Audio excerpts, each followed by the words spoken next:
Good evening, everyone. I said good evening. If we could have quiet in the hall, find your seats. People are still coming in. I have a FinCom ready, audience ready. Select Board, are you ready? All right. All right, good evening. For those of you who were not here last night for the first night of annual town meeting, my name is Dennis Reap, and I'm the elected town moderator.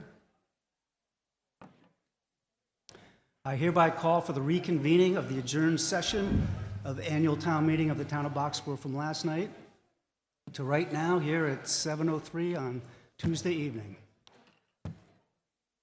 Before we begin the business of annual town meeting, the Select Board has asked to share some information unrelated to the warrant, but of immediate interest to the town. So please, Diana, Chair of the Select Board, and Michael Johns, Town Administrator.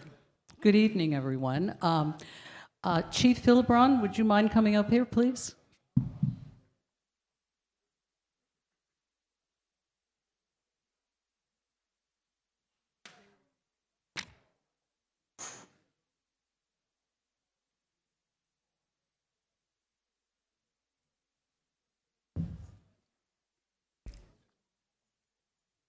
So, here we have Chief Philibron, who is going to be retiring at the end of June, and he's provided incredible service to the town.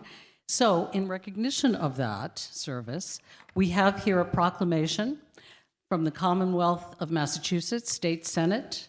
It's an official citation. Be it known that the Massachusetts Senate hereby extends its congratulations to Fire Chief Paul Philibron, Boxborough Fire Department, in recognition of your many years of dedicated service to the town of Boxborough. And it's signed by the President of the Senate, Karen Spilka, attested by the Clerk, Michael D. Hurley, and offered by State Senator Jamie B. Eldridge. Congratulations.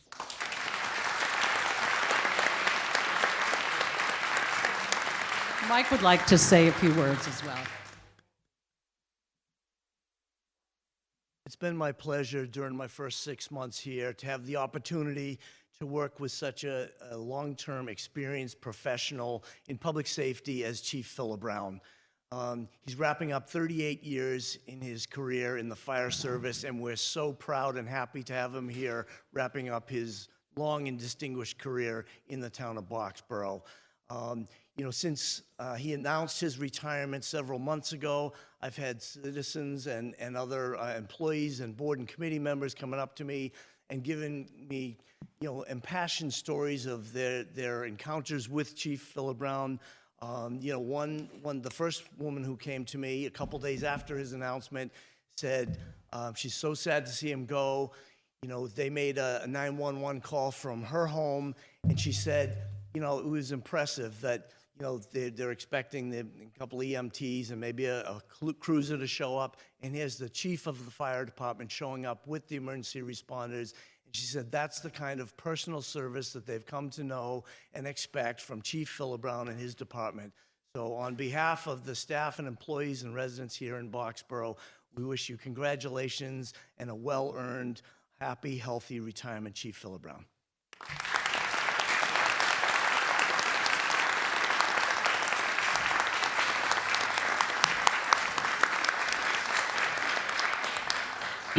So Les Fox, it's your turn. Come on down.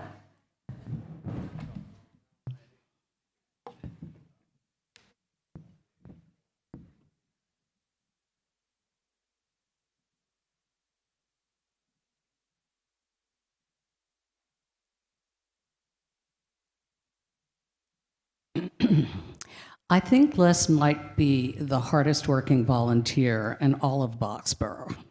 Not only has he spent 24 years on the select board, it's unimaginable to me, but also served on all these various and sundry committees and has done a tremendous amount of work for the town. So, Les, I have here for you as well a citation from the Commonwealth of Massachusetts State Senate, official citation. Be it known that the Massachusetts Senate hereby extends its congratulations to Les Fox of the Boxborough Select Board in recognition of your over 20 years of dedicated service to the town of Boxborough, and it is signed by the President of the Senate, Karen Spilka, the Clerk of the Senate, Michael Hurley, and offered by State Senator Jamie B. Eldridge. Congratulations.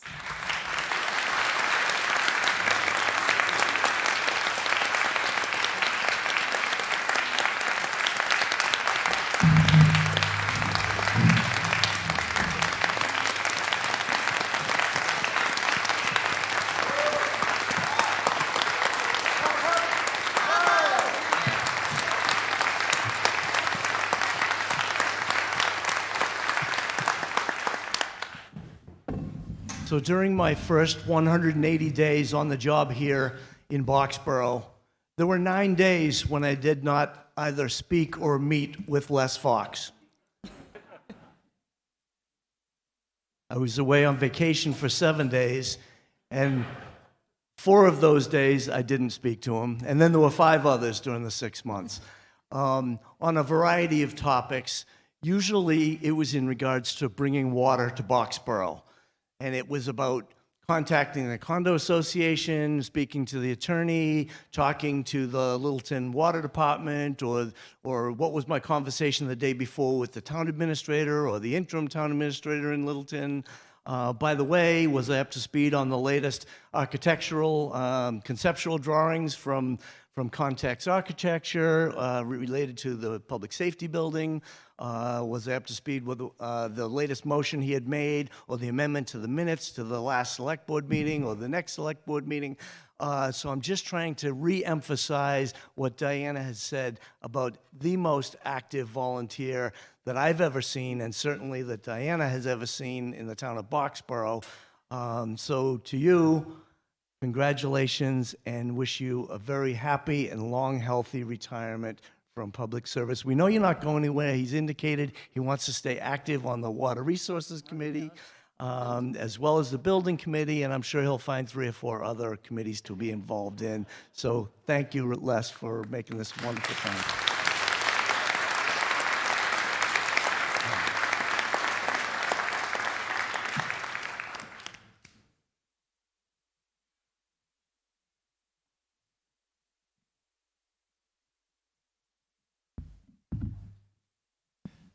Okay, where did we leave off? We completed the business of annual town meeting up through Article 44 last night, so well done, everyone. We have Articles 45, 46, and 47 remaining. The same rules and procedural motions from last night still apply. Let us begin with a motion under Article 45, please.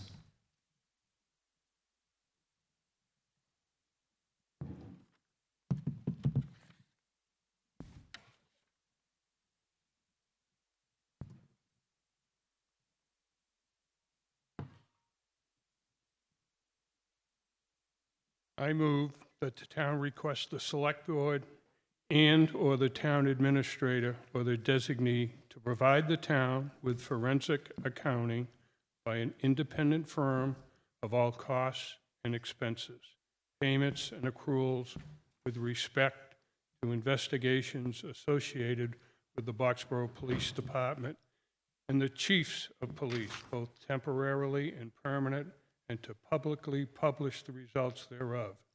This shall include the following documents, including, but not limited to, incurred and accrued salaries, expenses, overtime, for both the temporary and permanent chiefs of police. Incurred and accrued salaries and expenses, overtime for the Boxborough Police Department as it relates to investigations of the police department.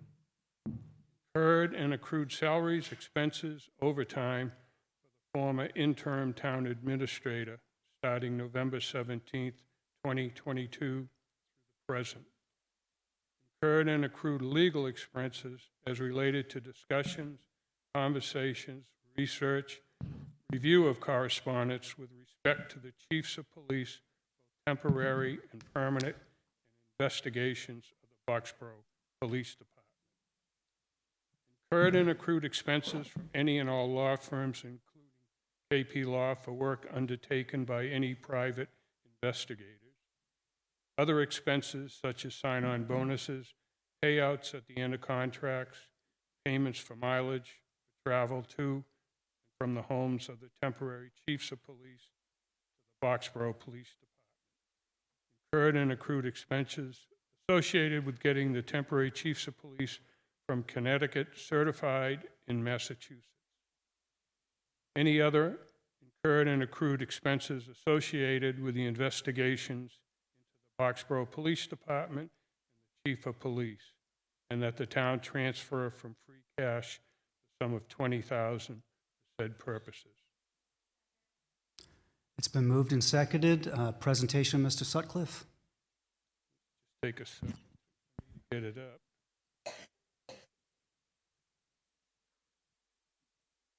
Okay. What initiated the article? 3 police chiefs during 2022. Chief Ryder had been on paid leave for over a year. First interim police chief terminated on November 2022 after 5 months of service and received additional payments December 2022 and January 2023. Residents who requested cost information associated with the investigation received vague, incomplete, and confusing responses. Many townspeople wanted to understand what was happening. A private investigator was hired without taxpayer approval. About the article, residents created a petition to receive an independent report identifying all costs associated with the investigations. Residents collected 270 certified signatures on the petition to discuss this article in town meeting. And I don't think we even have 270 people here tonight. Article has unanimous support of the Finance Committee. Cost of assembling the report was originally estimated by an accountant at $10,000 to $15,000. $20,000 was used in the article to provide a buffer. We believe the cost will be less and funds not used would be returned to the town. Why vote for the article? We're a community who wants to understand how taxpayers' dollars are spent. Trying to determine the cost of our own is confusing. Independent analysis will ensure the expenses and amount of complete and accurate. We can determine if there's any longer financial impacts. Knowing what we spent will enable the town to consider new policies to prevent similar occurrences. Town administrator has made a good faith effort to gather data which should reduce the cost for this article. Information was provided to town meeting to adequately analyze. We believe the residents deserve an unbiased, clear, understandable accounting, and this is the best way to restore the trust. I would just like to add one thing. Michael did provide a bunch of stuff, and we're still going through it. I just want to thank you.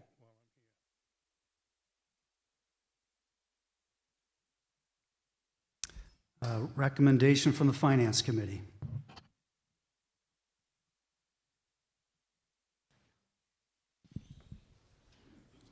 The Finance Committee recommends 5-0. There has been a lack of transparency with the funding of the investigations. Forensic accounting will be the citizen of Boxboroughs know how much and how the money itself has been spent on investigations and salaries. Funding for this article would be from free cash with no tax implications. Okay, recommendation from the Select Board. There's a majority and a minority. The majority of the Select Board does not recommend, and we would ask permission for the town administrator to give a short presentation to explain as circumstances have changed since the warrant was published. I'll allow that to provide for additional transparency, presumably. Exactly. Please proceed. Yes, exactly. Thank you.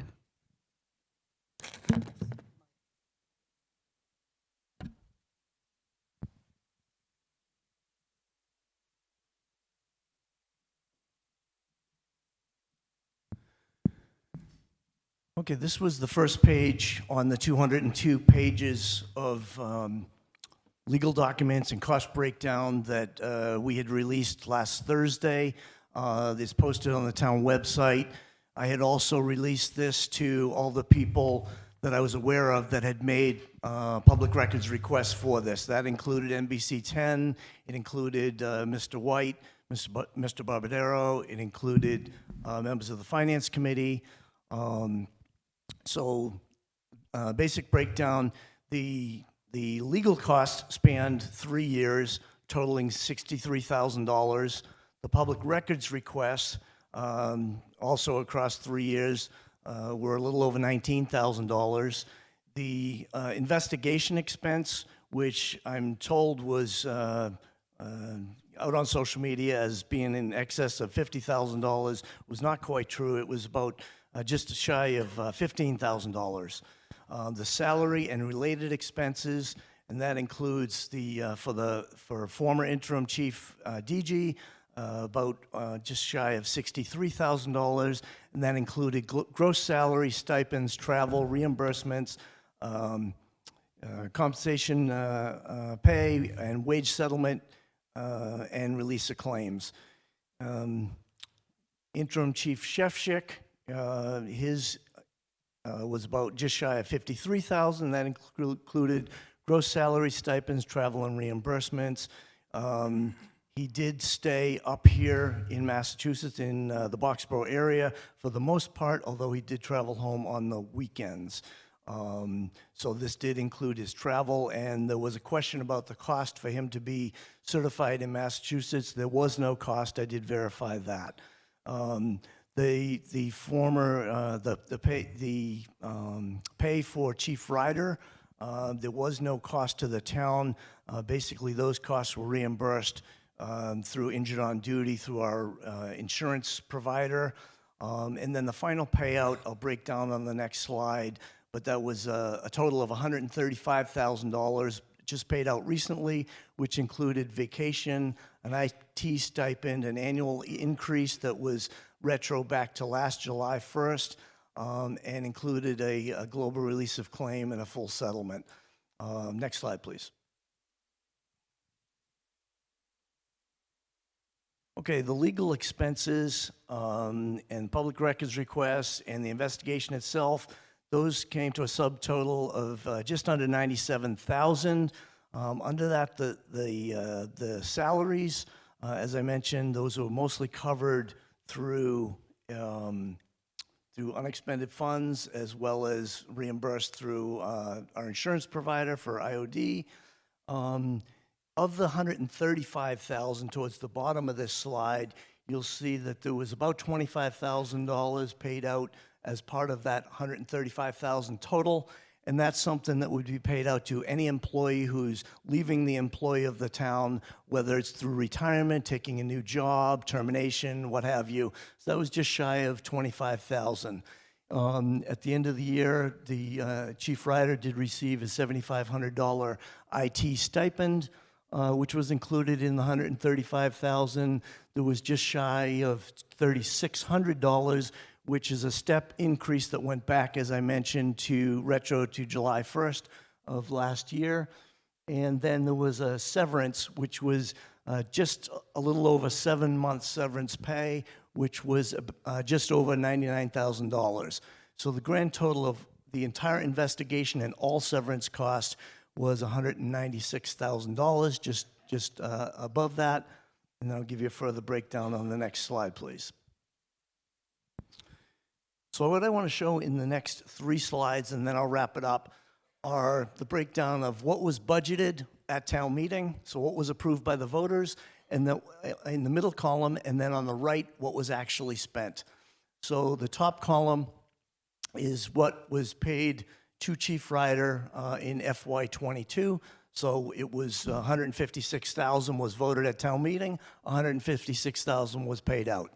For the lieutenant's salary line, $92,000 and $92,000 paid out. IT stipend, $7,500 voted and paid out. In FY23, the chief's salary, $161,000 voted, $161,000 paid out. in FY23 for the lieutenant's salary. It was just shy of $96,000 voted at annual town meeting.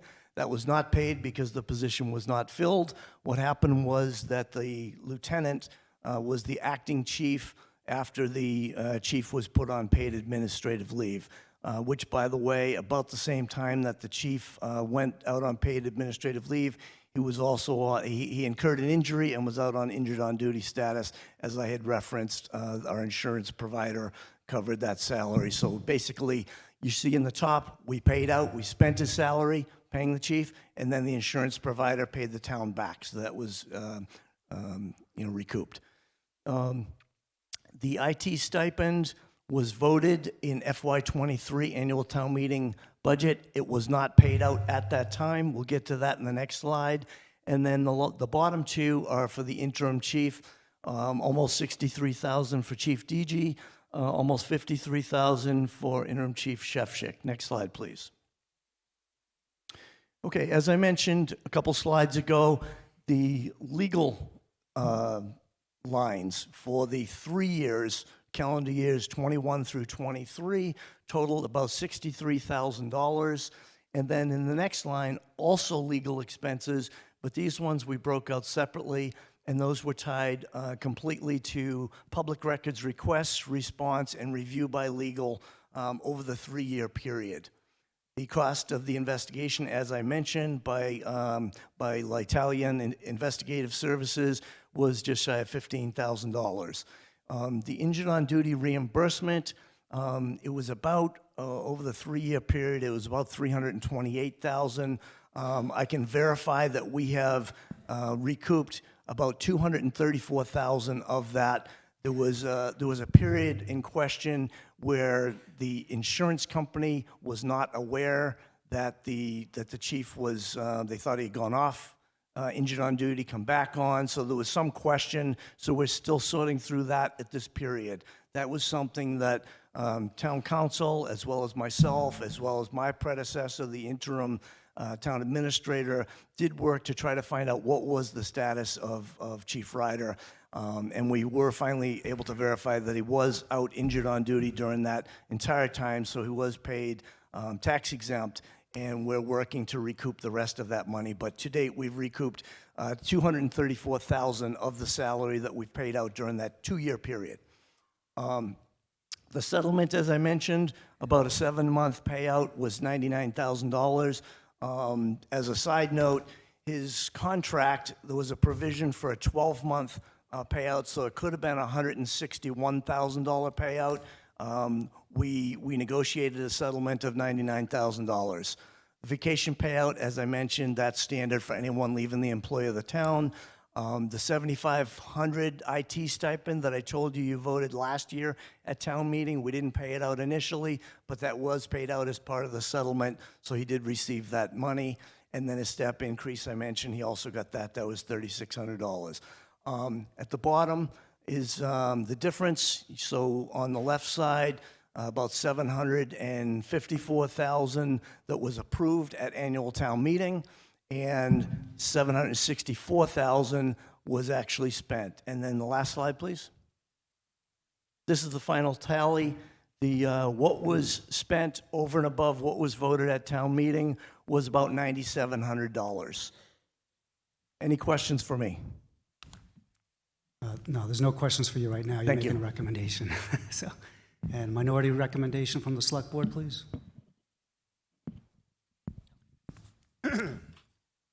A minority of the select board, that would be me, believes the proposed investigation is not a good use of town money and administrative resources, but also recognizes that many residents want more information on matters related to investigation of the police department and its chiefs.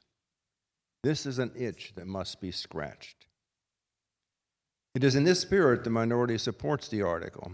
The minority also believes and has stated that such an investigation should be carried out within a framework of what is possible and legal to reveal, and to structure it in such a way that the facts reported can be accepted by all parties. Such a framework should be established at the outset so that the investigation can be carried out efficiently with minimal cost to the town in both expense and labor. Thank you. Before I go to the floor, I'd like to clarify the four corners of what this article's about. It's asking about providing a forensic accounting by an independent firm. I think we all appreciate the detail that's been provided here tonight, but we're not here to do the forensic accounting. The question is, do you want forensic accounting or not, the way it's worded in this article? So as much as I'll allow some questioning maybe of what's been presented as information to try to help you understand that, we're not here to do forensic accounting, and I don't want to get into the weeds any further than we need to, than to talk to the motion that's on the floor, which is asking for forensic accounting by an independent firm with $20,000 to help pay for it. So I hope that frames the discussion that we can have. Discussion from the floor, please. Mark White, 93 Sarah's Way. I like what Les said. This is an itch that must be scratched. Thanks, Michael, for putting that together. I know it was a good faith attempt, and I think we all appreciate it. We understand it was the very last minute. We only saw the 200-page document that underlies some of this on Friday, so that's 3 days ago. So we haven't had a lot of time to digest it, but it's kind of late. We've asked for this information for 2 years, and we just got it 3 days ago. And I have to say, what you showed us tonight, I could just tear up what you gave me 3 days ago and start all over again. So, which leads me to the next thing is, it's a lot to go through. 200 pages, primarily legal costs. And thank you for the legal costs, because it's really interesting reading. We should have gotten those legal bills a long time ago, and I'd say you got your work cut out for you trying to analyze our legal costs going forward, especially with another increase of 65% that we gave you last night. This isn't a big ask. What this article is asking for is $20,000 because it was been padded in order to make sure that there was enough money in there to accomplish it. And I think with what Mike's done, a lot of that has been accomplished, so it's going to cost an awful lot less. I think it's a good investment. I think it's a good investment for the select board, and I think it's a good investment for the town to have the information that we've been asking for a long time, to understand how much it costs to have an investigation like this that is consumptive. I mean, it's consumed this town for 2 years. Part of the problem is already people, the information came out on Friday, people already disagree on what the costs are. One person, I said $250,000 because that's what I read on the document you distributed on Friday. Somebody else told me, oh, it was a lot less than that. So an independent accounting will help us resolve that. None of the numbers in the document that I received from you on Friday tie back in the traditional accounting sense of, I'm running out of time. None of the numbers tie in, okay? Hopefully we can learn some lessons. No better way to restore the public's trust in this board, such as what Wes asked for 2 years ago from the police. And well, then I won't go through the rest of it. Speaker to my right, please. Thank you, Mark. So West Folks, 155 Stowe Road.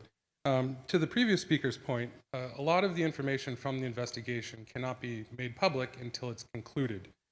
And so I am also, I don't support this, and I think if people are really and honestly believe that this is the right way to go about it, we just voted a fall town meeting, so we could withdraw this, give people time to analyze it, and then if people still believe that this is needed, bring it up at the fall town meeting. Clearly, they had several votes for that. Additionally, I'd like to read a quote regarding some of the formation of this. And says, and is the purpose of this petition to recover our public money spent or on a witch hunt by town officials, or just public embarrassment? To which somebody on the finance committee said, I worked with Jennifer Barrett on cost and added $5,000. They can figure out where to publish it. We will never get the money back, but many of us had tried to figure out the cost, and roadblocks keep getting thrown up by the select board. Many of these people were previously on the select board and should know that investigations cannot be revealed until they have concluded. And so last night, several residents asked pointedly, why is the finance committee for spending more money? And I asked that question too. Why can't we withdraw this article? I urge you to vote no or move to withdraw this article. Microphone to my left. Quick point of order. Are we able to pass over this article? No, we are Okay. in the midst of the article. We are in the midst of discussion. That has to be at the very beginning. A motion to pass over would have to come ahead of the motion on the article. Okay, We fair need, the enough. motion's on the floor. We need to vote on the motion now. Okay, fair enough. So in that case, I completely support what Wes just mentioned. So given the information that was just given to us, and I guess was posted just a few days ago, that is not enough time for the body to necessarily digest it. So I think it would make sense to not do this now and give time to see if what's been presented, if it certainly appears like a good faith effort. And if that's sufficient, then that's sufficient. If it's not, we will likely have a meeting in the fall, and we can dig into it further then. Speaker at the microphone to my left. Oh, Ann, were you already waiting? I'm sorry, I didn't see you. We'll go to the right. You alternate. I just didn't see anybody standing. Sorry. Okay. So yeah, Ann, you please. Ann Canfield, 628 Stowe Road. I just have a question about what Wes said. I thought that this investigation was concluded, and I don't understand how you can say you can't say anything about it until it's done. And I may have the wrong impression, so I don't know if that's a question that's proper to be asked at this time, but I'm asking it. So your question is the investigation complete? Well, Wes referenced a couple times that the select board couldn't say anything until the investigation was completed. So you get advised that, what the investigation that we launched was an administrative investigation. The investigation, hiring Paul Italian and all of this stuff that we just read out, was part of an administrative investigation. The administrative investigation concluded with the separation agreement with Chief Ryder. And so once that was completed, we were able to then release all of the information that people had been asking for before. Otherwise, also a lot of times it says you're not supposed to discuss union negotiations because it weakens your position with negotiating for the unions. And so in that sense, it's no different during an investigation because you don't want to make allegations public, and so that could be called defamation if they're not true. And so we try to, if you say, what are you investigating? If it turns out not to be true, you don't really want to make that public because that would be that's not good. But so to answer your question, if I'm understanding it, the administrative investigation, the one that we're talking about right now, the one that my understanding of this article is meant to investigate, has concluded. I'm not sure I understand that. I mean, either the investigation is concluded. I think this is a or pretty it's not. simple question to the board. Is the investigation complete or not? So the administrative investigation that we have, that we are discussing here, has concluded. Okay, Also, Ann, I was just informed by the town administrator, that we just got the latest legal bills a couple of days ago. So that's why the information took so long to release. Okay. I think the other thing that Wes was saying is that. What? And your question's been answered. You can continue. Speaker to my left, please. Amy Osenar, 1057 Burrows Road. I am against the warrant because I think it's fiscally irresponsible for a number of reasons, including that we just talked about cutbacks in education, and I think $20,000 is a whole lot of money. Number one, the select board has already provided transparency online, including over 200 pages of financial documents, the investigation report, and 18 exhibits of related evidence. Number two, we should offer proactive support to our elected officials. In Article 3, last night, we all acknowledged how much they give to Boxborough. If we believe that they could do better or save money, we know how to reach them respectfully to offer our support rather than bully and shame them. The investigation, number 3, we talked about this article as a way to bring trust back to the community. I believe that this investigation was necessary for that trust to uphold Boxborough's mission of being a rural, engaged community for all. The select board listened to a number of people about 4 different and concerning allegations. One of the allegations involved AR-15 weapon sales and listed a former Boxborough armorer who is on the NDI, the Nationally Decertified Index, due to their law enforcement credentials being revoked. I find that very concerning, and I appreciate that that's something that I think you're that needs to straying be from looked the into. motion that's under discussion right now. I'm actually continuing. Number 4, attending to Chief Shevchuk's commitment to ensuring all citizens feel safe in their interactions with police personnel. Speaker, are you relevant to the motion, which is about forensic accounting or not? I'm saying that that this investment was one of the things in this motion was about bringing back trust to the community. And I'm saying that The motion is this, about providing forensic accounting by an independent firm and spending $20,000 to do it. okay, well, in summary, the select board has met its obligations and fulfilled the transparency and accountability that this article demands. Okay, Thank thank you. you. Speaker to my right, please. Jeff Glidden, 326 Sergeant Road. First, I'd like to thank Michael Johns for the full disclosure, the information. It's terrific. I do think we've only had it for 3 days. Let's take some time to digest that information and reconsider this possibly in the fall. But I would say thank you to Michael Johns. This is tremendous disclosure. I know it's complex. I think it's also important that we put this behind us. This has been a mess for a couple of years. We've had messes like this before. We got through it. We had some, severance payments that we've made in the past that approached these kinds of numbers, and we had to put it behind us and move forward.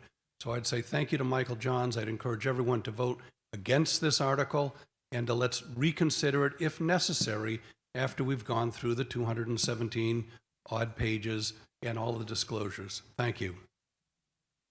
Speaker to my left, please. I'm Jim Howie, 333 Reed Farm Road in Boxborough. I just wanted to pass on that this has been quite a contentious issue for the town, and I think everyone, select board, finance committee, a lot of the citizens have put forth a lot of effort to resolve it. At this point, the issue basically is behind us, right? We resolved it, we've made payment, we've settled potential legal issues. I see no value in having forensic accounting go determine whether it was 10, 20, 50, even or 100,000 more. This issue is behind us. I think it's time to move on. Thank you. Speaker to my right, please. Becky Neville, Middle Road, Boxborough. There were like 207 pages, and we just got this tonight, which was lovely. But the problem is I think what we really want is a report that we can digest easily. And I'm concerned about the IOD payments because I was under the impression the IOD only paid for a certain amount. Is the $300 and some odd thousand just for Chief Ryder? Is it also for Sergeant Bilecki, who was out IOD at the time? There's a lot of money there, and I thought IOD only paid about $1,200 a year, or $1,200 a pay period. Do they pay for the whole thing? You want me to answer that? I'll allow a quick answer on that. I don't want I'm to get sorry. into Okay, the I'm sorry, Dennis. minutia. If you have a quick yes, no, a number answer, yes, I'll allow it. The IOD payments were only relative to Chief Ryder, and as I mentioned, that was only partial payment, what I put up there. Okay, well, so then I would suggest we do need a better, like more, somebody else to look at it, because I do wonder where Sergeant Blucky's IOD payments went. Speaker to my left, please. Sorry. Oh, Hi, Larry White, Sarah's Way. First, I just want to say, Wes said, until it's concluded. So my understanding was that there's still pending investigations, and I'm going to make it crystal clear. Is there any intention to have any further investigations into this? Yes or no? Further investigations into this issue? No. Into the matter of the police chief? No, we have concluded our administrative Well, investigation. not administrative. Any investigations? Any We are further? not in Restrain control. from the article, Excuse me. from the motion on the floor. You asked a question, let me just Okay. finish answering it. I'll allow you to answer this, yes or no. Yes or no what?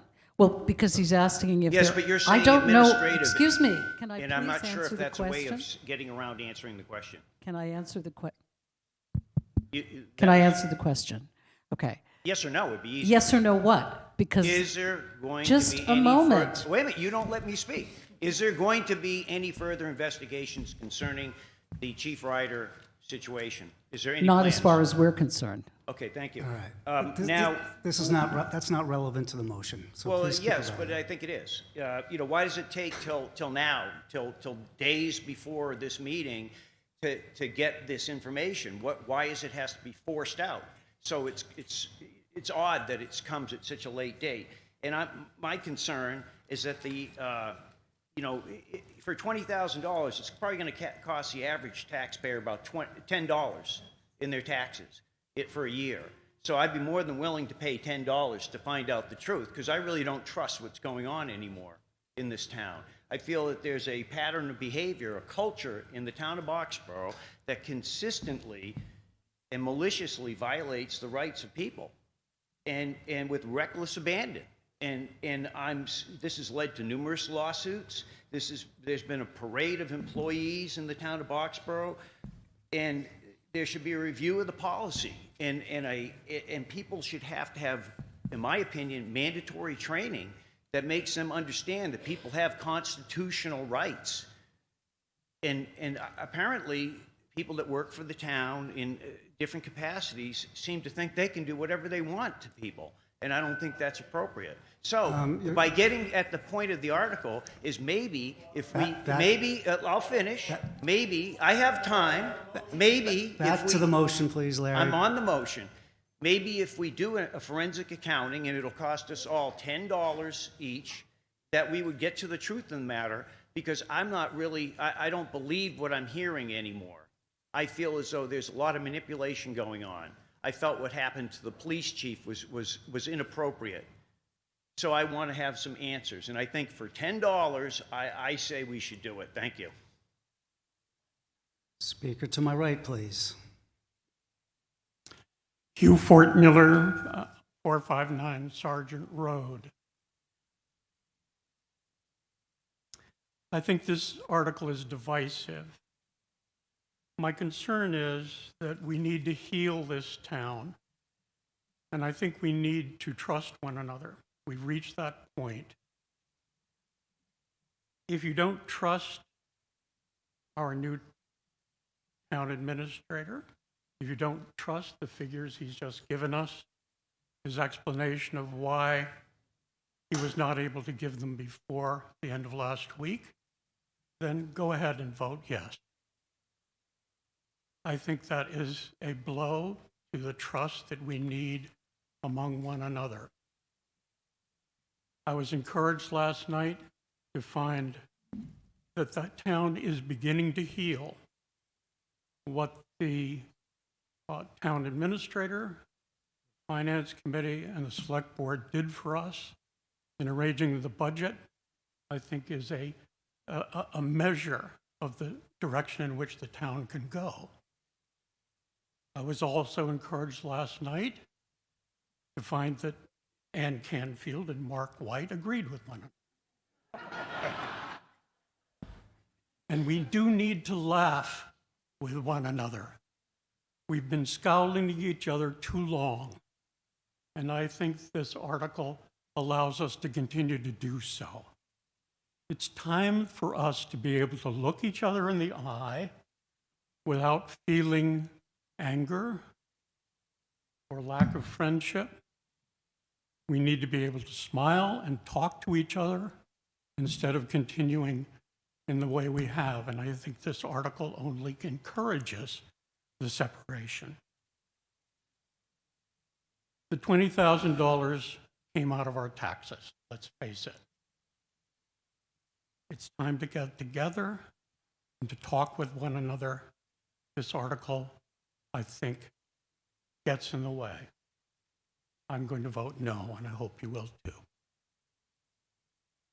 Speaker to my left, please. No reaction, please.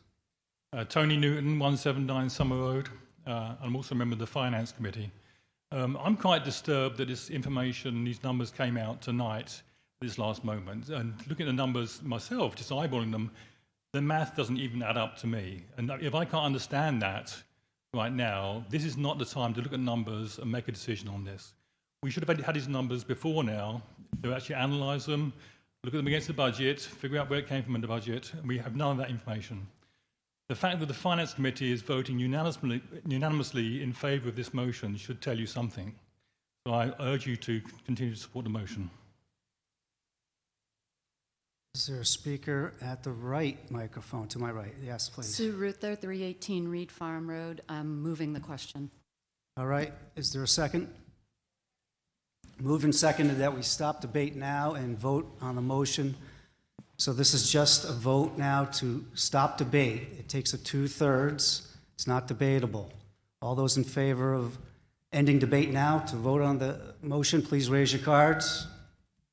All those opposed to stopping debate, that passes by 2/3.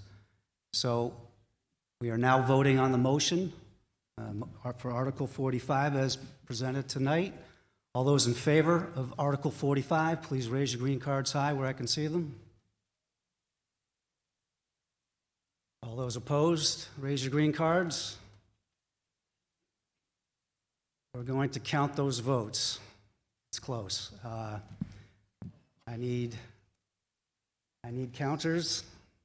We had counters lined up last night. We have enough tonight? All right. All right, so we're going to wait to get counters assembled, and I'm going to ask everyone to stand. Once we have the counters assembled, we'll do the standing vote. If you don't know how that works, I'm going to ask everybody to stand in favor. You'll stand until the count is done. I'll ask you to sit. I'll ask the others opposed to stand. We'll do the count. We'll add them up, and we'll have a result.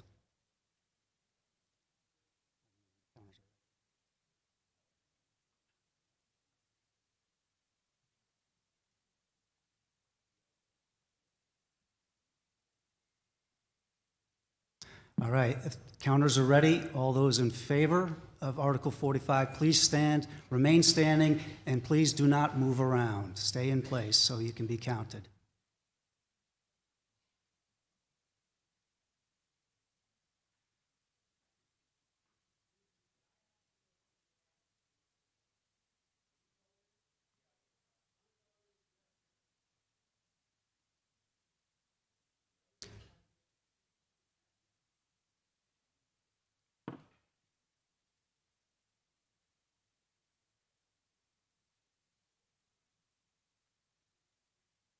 All right, this is the so-called dead time where the moderator has traditionally made announcements. I will continue that tradition. The 2023 Boxborough Pfeiffer's Day celebration will take place on Saturday, June 17th at Flara Field. Pfeiffer's Day will take place, I just said that. Pfeiffer's Day is jointly sponsored by the Boxborough District Minuteman Company and the Town of Boxborough Public Celebrations Committee. The day commences at 9:30 with Pfeiffer's 4-mile road race. This is followed by a parade from the Blanchard School to Flower Meadows at 11 a.m. and then presentation of the Golden Fife Award. The fair will then commence and includes food, children's games and activities, volleyball tournament, booths representing town organizations, and craft fair. There'll be live music throughout the afternoon. For more information or to sign up for a nonprofit booth, craft booth, road race, or volleyball, please go to www.fifersday.org. If you would like to get involved by helping with planning of Pfeiffer's Day or helping on the day, please contact the Boxborough Minutemen Company website at boxboroughminutemen, all one word, .org. Contact us.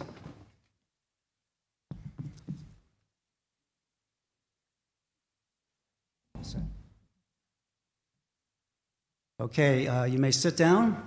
I will now ask those voting no on Article 45 to stand, please. Stand, remain standing, and remain in place, please. The Public Celebrations and Ceremonies Committee is looking for nominees for Parade Marshal and Golden Fife. Forms are available in the back of the hall for the duration of the town meeting, at the library, town hall, or online at the town's website. Deadline for nominations is noon, May 20th, so you better hurry. Boxborough News. Have you heard about Boxborough News yet? Boxborough News is a brand-new community project by and for Boxborough residents, committed to independent reporting of town news and information. It's independent, neutral, and just the facts. It's not affiliated with the town or any political group. It's in your mailbox every Friday inside the Action Unlimited, and it's online too at boxboroughnews.org.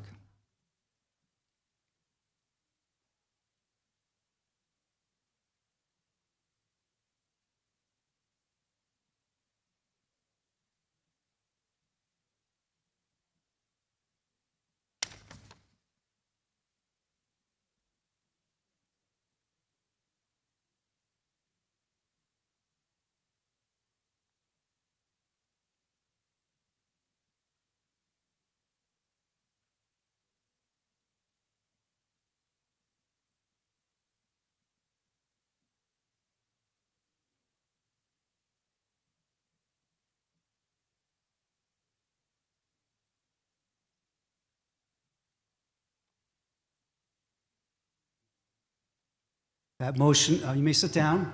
That motion is defeated. No votes 89, yes votes 73. Motion under Article 46, please.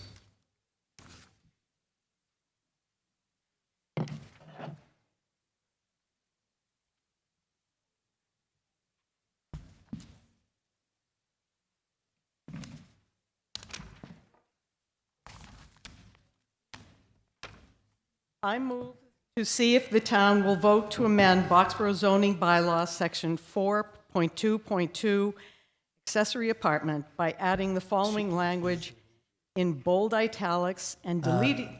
Kathy, you need to have the motion, not the warrant article. Do you have the motion? Rajan?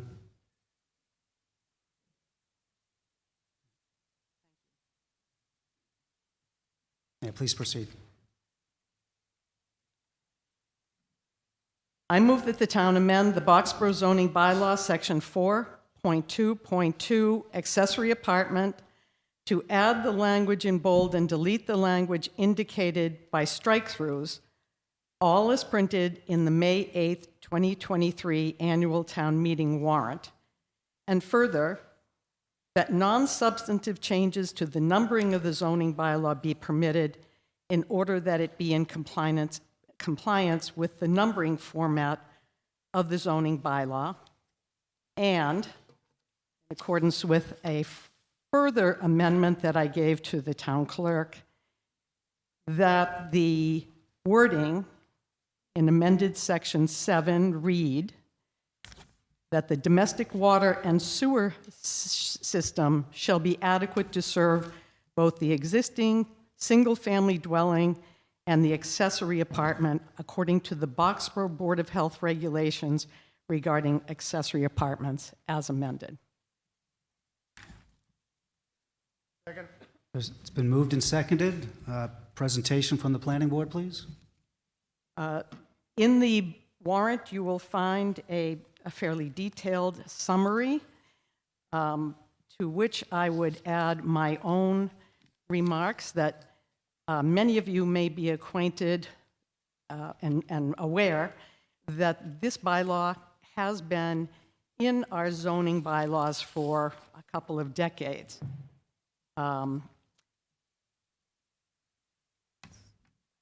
It was most recently amended to simplify it, make it more accessible to people so that they could seek application by direct application to the building inspector rather than having to go through a more laborious process before planning board or zoning board of appeals.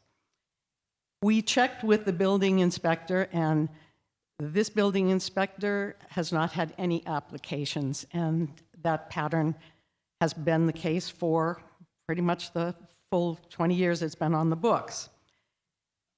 And we think it was due to complications in the provisions of the bylaw. There is a statewide shortage of affordable housing in the Commonwealth of Massachusetts, and this need occurs in Boxborough as well.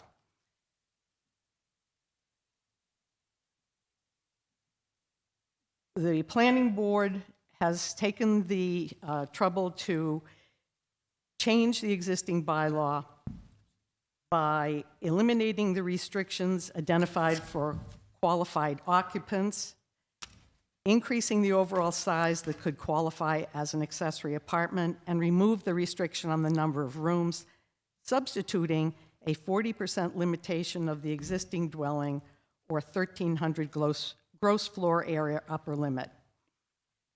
Eliminated entrance design details, called out parking in terms that address overall adequacy of parking site-wide, made specific provisions for owner occupancy as a necessary requirement, and provided for the decommissioning of the accessory apartment upon change in ownership.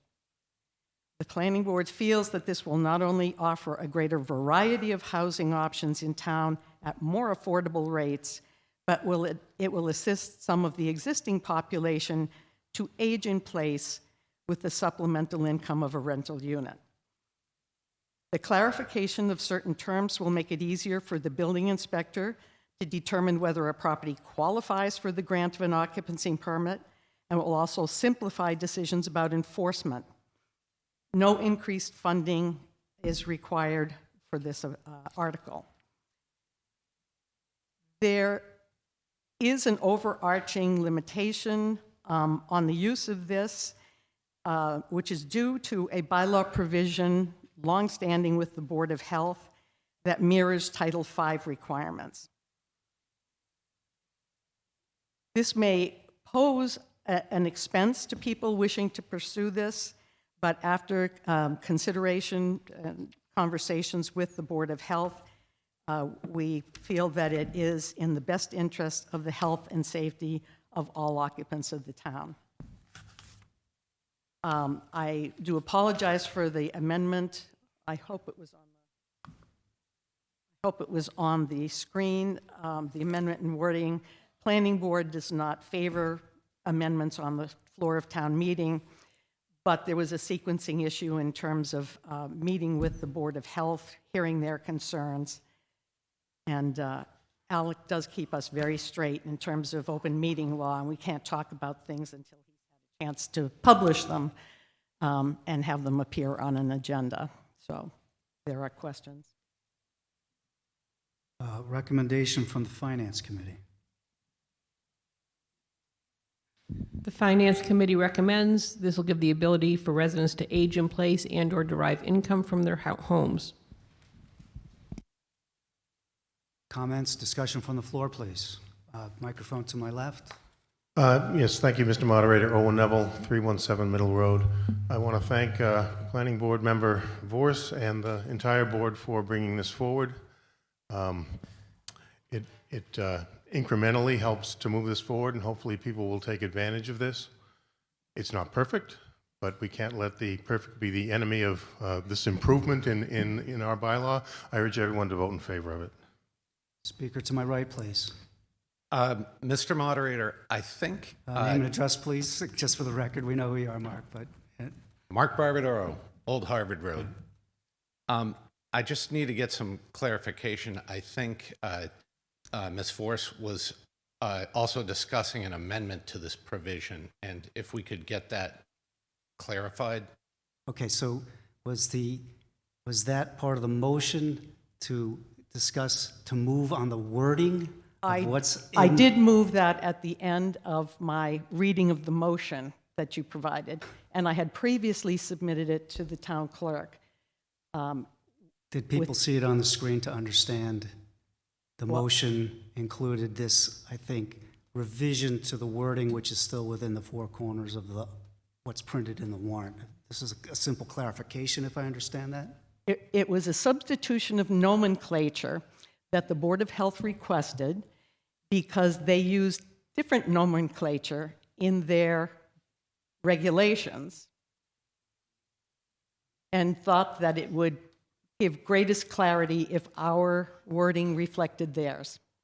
All right, if you read it in the motion, we can act on the motion, and I believe, my opinion is the motion is it's consistent with the intent of the article in the warrant, and it's still within those four corners, and it's fine for us to debate it, as long as everyone understands it. Everyone understands that the wording in the warrant is a little different from the wording of this motion with that nomenclature clarification.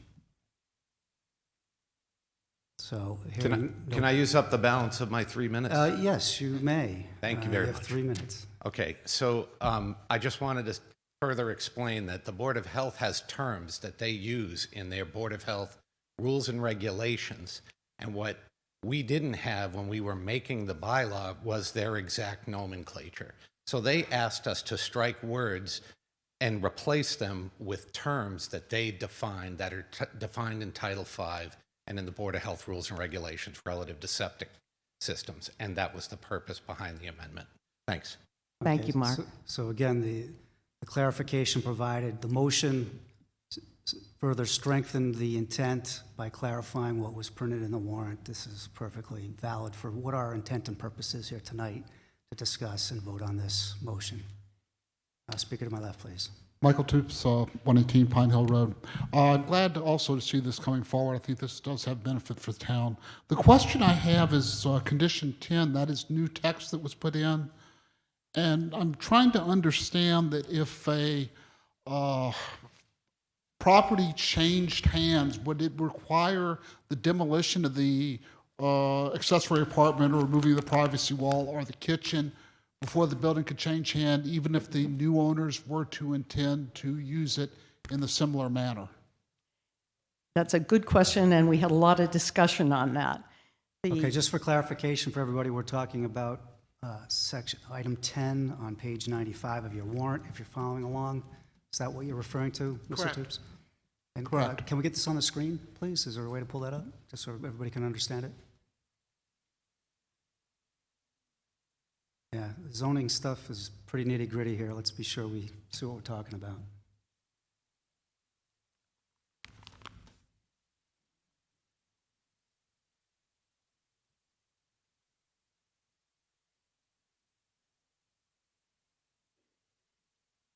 And page 95 in the printed version, warmer.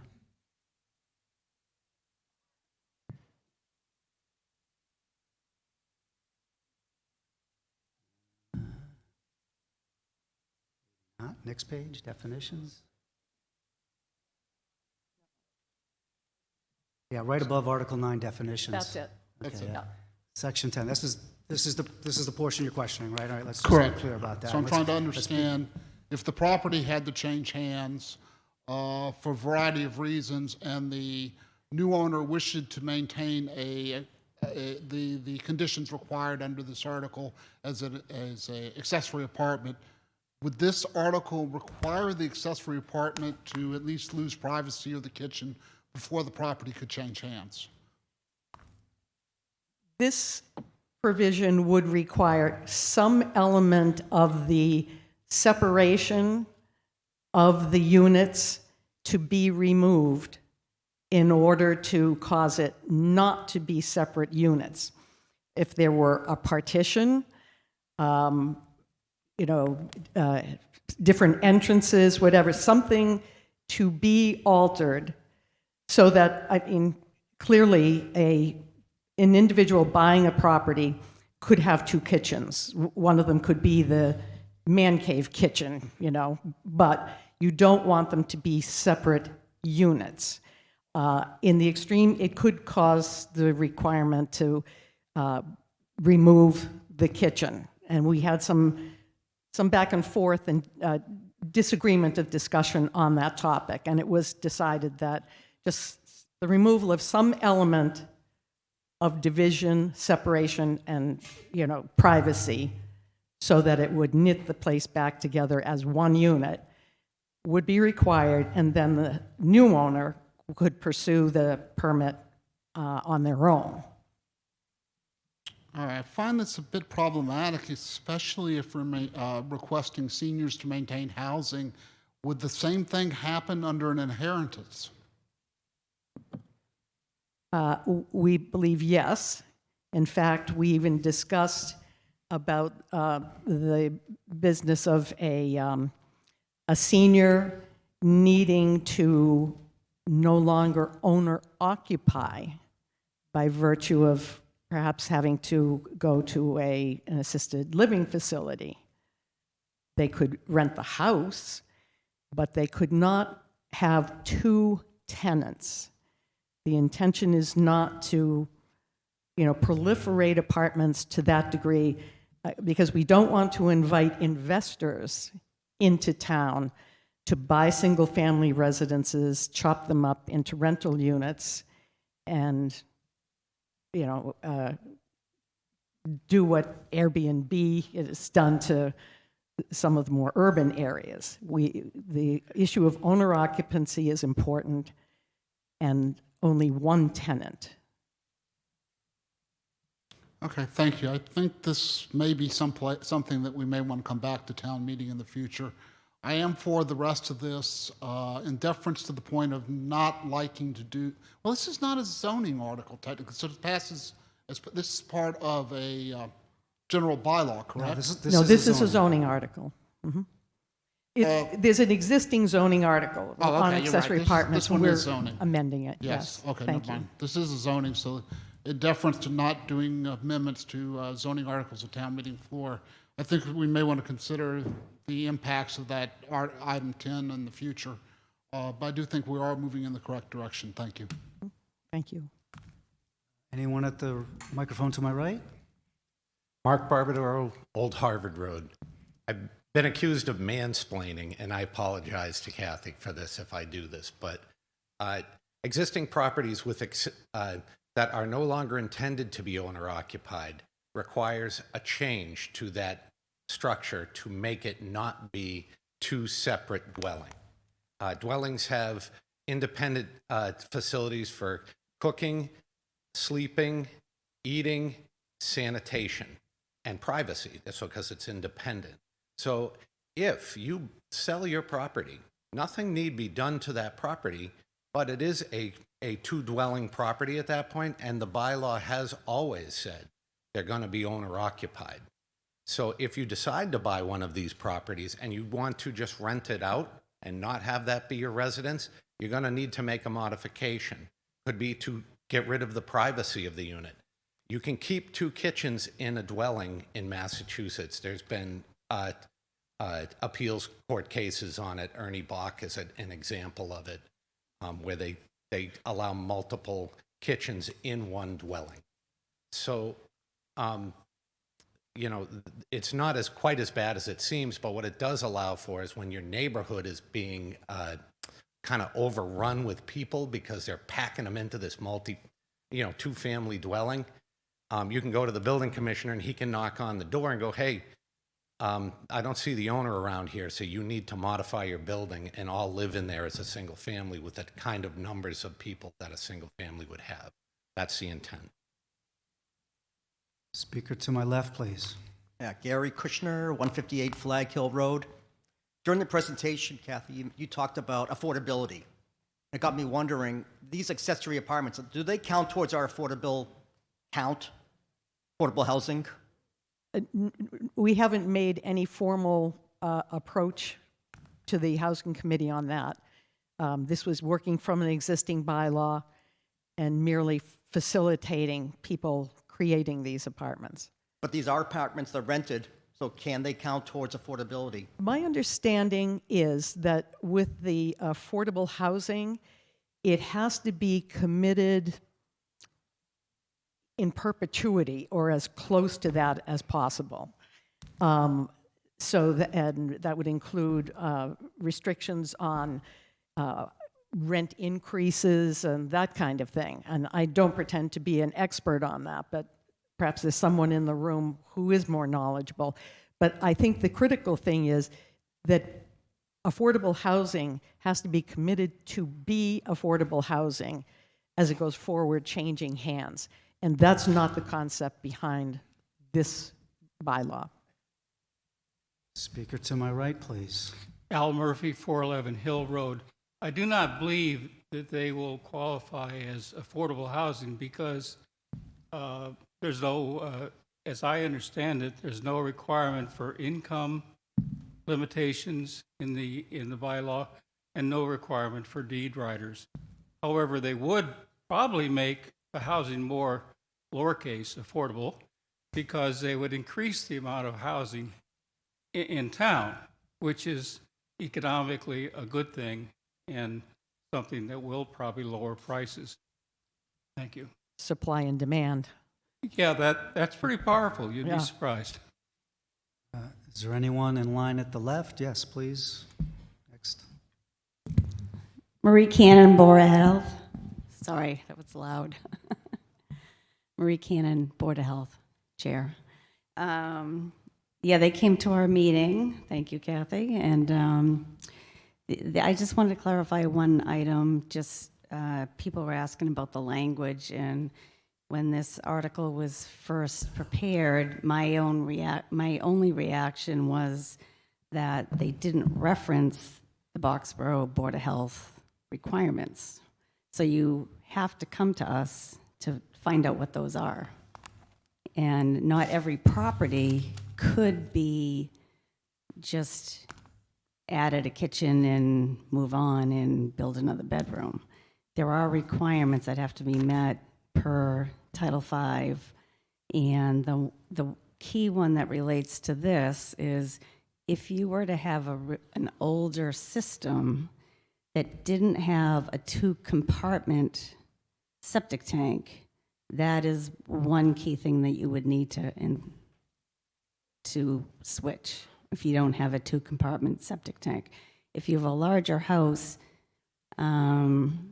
you may have that anyway if it's a modern, a more recent system. My own house doesn't have a 2-compartment septic tank.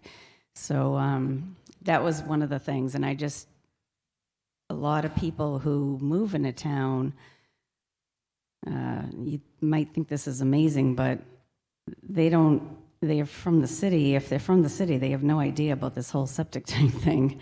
So we get people all the time that come in and want to make modifications to the house. They want to add all these rooms, and the way septic systems are sized and designed is flow, and the flow is based on number of rooms in the house. It has nothing to do with bedrooms or kitchens, but number of rooms in the house, livable rooms, divided by 2 and rounded. So if you have lots of rooms, you would have to size your system for more flow. But a lot of times we end up having to do a deed restriction. This happened last year.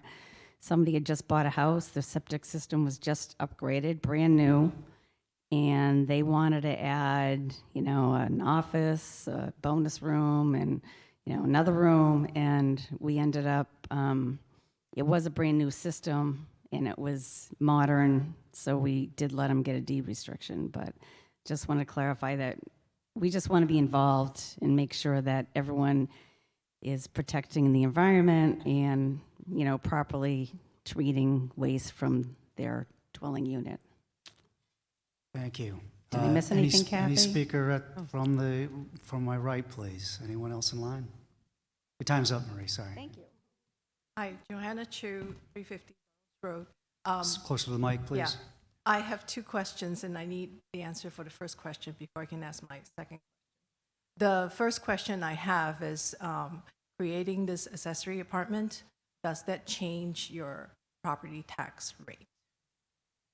It may, but I can't answer conclusively. I think that would be up to the assessor. Okay, my second question is, if we now have one property with potentially two families living in it, this could potentially increase the number of school-aged children going to, in our town because of increased housing, which in turn could have tax implications. We've all seen the 5% increase in contributions to the AD school district because of the increased number of school-aged children in the town. That's my comment for this. Thank you. Okay, thank you. Anyone, speaker to my left, please. Mark White, Sarah's Way, and Planning Board. When Kathy came forward with this article, again, I mean, I remember when we voted this way back when, and the fear was that it was going to result in a glut of applications, and everybody was going to have an in-law apartment, and that didn't happen. And the whole idea here is to loosen it up a little bit because obviously it was too tight. But what Marie just said was really the problem. That is the biggest problem. And you can have a septic system that's built, what she said, which is accurate, is that if you have a 5-bedroom septic system, that's what you've got. And it doesn't matter if you have 2 kitchens. But if you turn it into an in-law apartment, then you have to have a septic tank that's divided in 2. Like my septic tank is buried under my driveway. Trying to put one in, a new one in, that would be very expensive. And that's a real dissuader to this. But the people who can do it, this makes it a little bit more amenable. It makes it a little bit larger. I personally don't like the number 10 there because, who wants to take it apart once you put it together? But the reasoning there was that you have to look at the words. It says no longer intended to be owner occupied. So the whole idea of this was that if you got your family in there, it's not a problem. But if the owner of the house isn't in the house, then it could become a rental, and those can become problems. And that is what this covers. And the removal of the kitchen, I don't think anybody's going to do that, but what they may do is cut a hole in a wall that makes it so that it's no longer private enough to qualify. I don't really like it, but I think if it makes people feel safer, then all the more reason for you all to vote for it. Is there anyone at the microphone to my right? Microphone to the left, anyone? Mary Nedworski, Stonehenge Place. I move the question. All right, it's been moved and seconded that we stop debate and vote now. This is not debatable. It takes a 2/3 to pass. Everyone in favor of ending debate now, please raise your green cards high. Everyone opposed to ending debate now, raise your, okay, that passes easily by 2/3. We'll now vote on the motion under Article 46. This is a zoning bylaw motion. It requires a 2/3. So I'll ask you, all in favor of Article 46 as moved here tonight and discussed, raise your green cards high. All those opposed, raise your green cards. That carries by the 2/3 required. Motion under Article 47, please.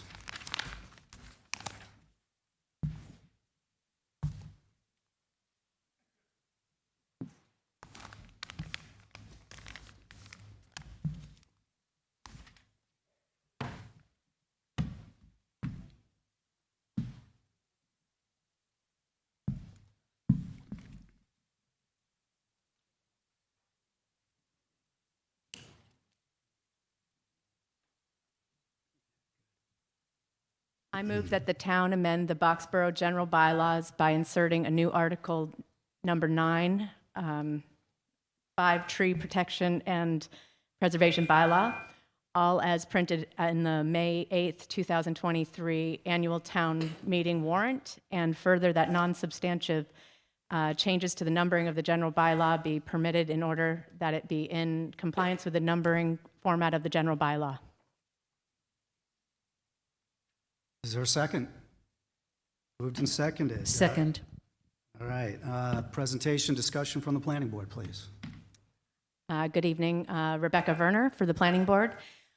This evening, we are bringing forward a general bylaw, meaning a simple majority vote, Article 47, Tree Protection and Preservation Bylaw.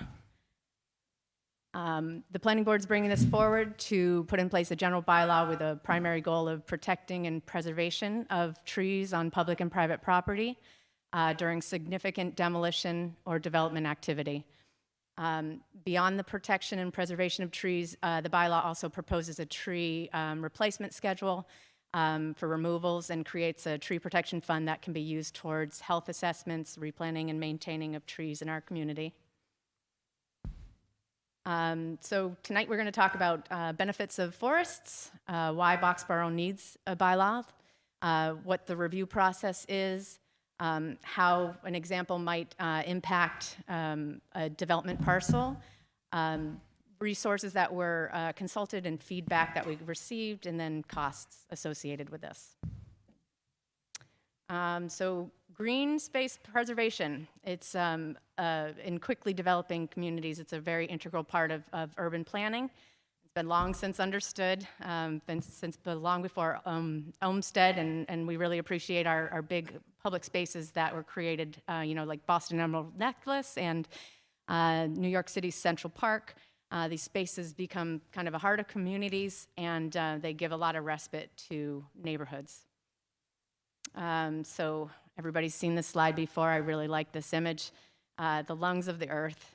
So forests are designed to remove CO2 from the atmosphere and lock it away, and we have some of the best temperate forests in the world, I should say, for carbon sequestration. Mature trees are obviously much better at storing carbon than smaller trees are. In 1 year, a single mature tree can add about the same amount of carbon as contained in an entire mid-sized tree. So about 100 tons of carbon emissions are avoided with every hectare of mature forest that we preserve. And when you restore a forest, it takes at least 30 years longer to capture that same amount of carbon as the old growth forest might. Mature forest versus replacement planting, they're not equal at all. Carbon sequestration, as we know, is essential to mitigating global warming. Forests increase biodiversity. They reduce air pollutants, prevent flooding, cooling benefits. They provide cleaner drinking water, wildlife habitats. They remove pollutants and prevent erosion. When you deforest large masses of trees, it results in first it results in a large release of carbon into the atmosphere again, and it eliminates the future for any potential storage. But it also results in losses of wildlife habitat, visual buffers. There's increased noise levels to abutting properties, and it definitely creates changes in stormwater and drainage patterns. So why does Boxborough need a tree preservation bylaw? Well, it's consistent with several documents that our town and community have worked very hard to create. So number one, it's consistent with the 2021 Boxborough's Municipal Vulnerability Preparedness Study, which underscores hazards that we are going to be facing due to climate change. They speak specifically to drinking water, road flooding, strong storms, and droughts. It's also consistent with the 2030 master plan. By preserving forested lands, we're protecting and preserving the town's heritage and scenic, historic, agricultural, and rural character. Thirdly, it's consistent with the Open Space and Recreation Action Plan, whose listed goal number 2 is to incorporate climate resiliency into planning and zoning regulations, To ensure that open space and priority habitats are protected as much as possible on developable lands, specifically to create processes to review and potentially incorporate model bylaws for climate resiliency. Number one on their list of examples was tree clearing bylaw, and that's listed as a high priority for them. So it's pretty obvious that Boxborough cares very deeply for their natural spaces through these documents, and this bylaw can be used as a method to help to protect and restore these spaces. It's also predictable for developers as a point of reference. So we have a lot of neighboring towns around the town of Boxborough that have developed at a much faster rate than we are currently, Acton being one, maybe Stowe. They've lost a lot of their protected space because they haven't had maybe the proper planning or forethought to kind of get things in place before development comes into town. This bylaw gives a process where developers, they can still develop parcels, but careful planning and preservation is a requirement. It also puts into place, beyond preservation of trees, a tree replacement schedule and creates a tree protection fund that can be used towards the replanting and maintenance of trees in our community. So the developers that Boxborough is seeing, they're not small operations. We're seeing some very, very large companies coming into town. They can afford to incur a certain amount of expenses if it gets them into this market in this great location. The development proposals that Boxborough is seeing right now, they're not small in scale either. Many of you have heard about some large developments that are coming across our table. Currently, like the one at 1414 Mass Ave, it's proposing over 40+ acres of land disturbance and deforestation. And it's located in a very sensitive resource area in town, right above our Aquifer Protection District or in the Aquifer Protection District in areas, environmental justice area, and very sensitive habitats. So with the help of our wonderful town planner, we pulled together this image to show kind of the parcels that might be impacted throughout town by this bylaw. Again, it's triggered by a 3-acre point. So the areas in beige here are protected lands already, or else they're smaller than the 3 acres. That would be the trigger on this. So they're unaffected. The areas in green are 3+ acres that might be impacted that are non-residential. The areas in blue are 3+ acres that are located in residential areas. What this map doesn't include, because the information is not readily available to us, but would make this conservative view much smaller, would be that this doesn't have lands that are currently in agricultural uses. Agricultural uses are exempt under this bylaw. It also doesn't account for areas that are already cleared. So we know that the Cisco campus has huge parcels that are already cleared. And it also doesn't account for parcels that are privately owned but held in protection currently. Okay, so if we're going to disturb more than 3 acres of forested land, what do we need to do? A tree removal and mitigation plan review process is triggered with the planning board. A requirement is put into place to document trees that are over 6 inches in diameter at breast height.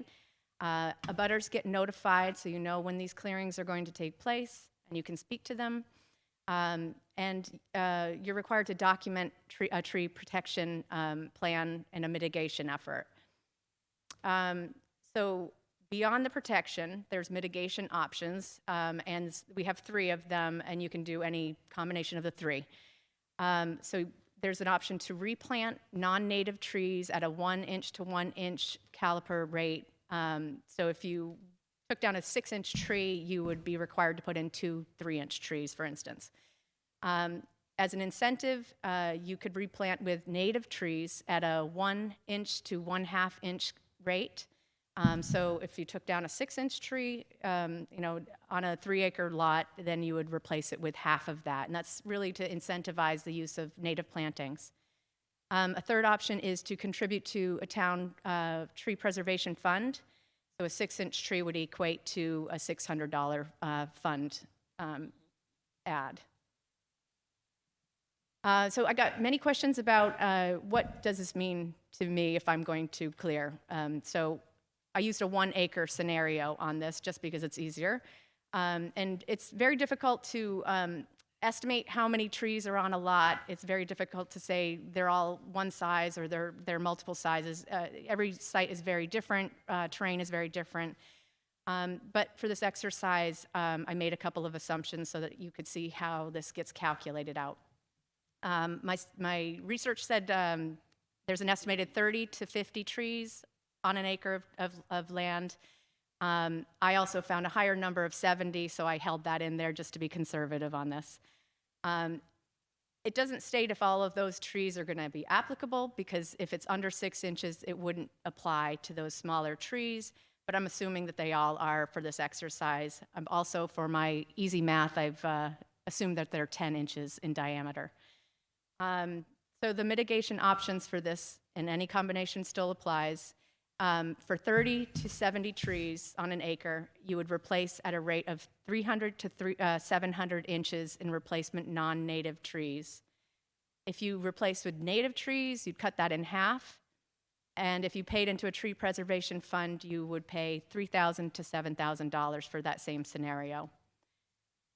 Now, to offset that, because I've heard the concern about costs associated with this, when you log a property, you know, you don't just throw those trees away. You sell them off for lumber. So I've seen a profit of between $5,000 and $10,000 in researching this to log an acre of trees. So at the end of the day, you're still making a profit off of the removal of the trees on a lot. We consulted a lot of resources. Sustainability Committee gave us some really excellent guidance throughout this process. I met with the Agricultural Commission and got some great feedback.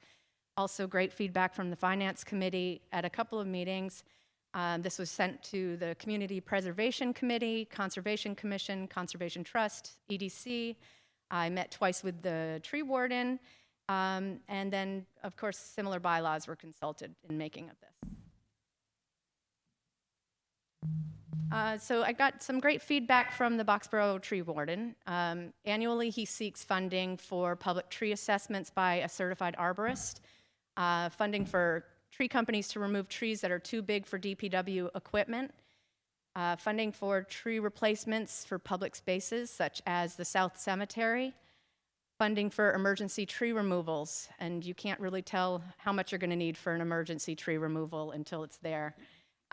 So this year during ATM, you all approved about $10,000 for funding for this.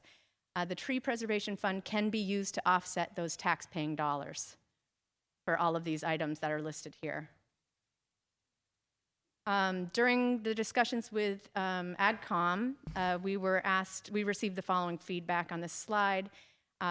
Bring clarity to requirements for measuring trees. Bring clarity to the pruning of trees over your private property. There should be an exemption to all agricultural properties that are under their care and custody, an exemption also for agricultural uses. And we were able to incorporate all this feedback into the bylaw before you tonight. Likewise, we received information or feedback from the Finance Committee that we had, in a previous draft, we had a minor review process, and we also had the trigger at 1 acre instead of 3 acres. This was very good feedback, and we actually eliminated the minor review process, and we also upped the number from 1 acre to 3 acres. The comments were that this seemed onerous on individual landowners, and that was never the purpose of this. It was more towards large developments. We also removed an undefined definition for them. We brought in the Conservation Commission exemption so that there was no conflict with jurisdiction. and we made an exemption for agricultural uses per their feedback. So we were able to incorporate all of that feedback as well into the bylaw before you.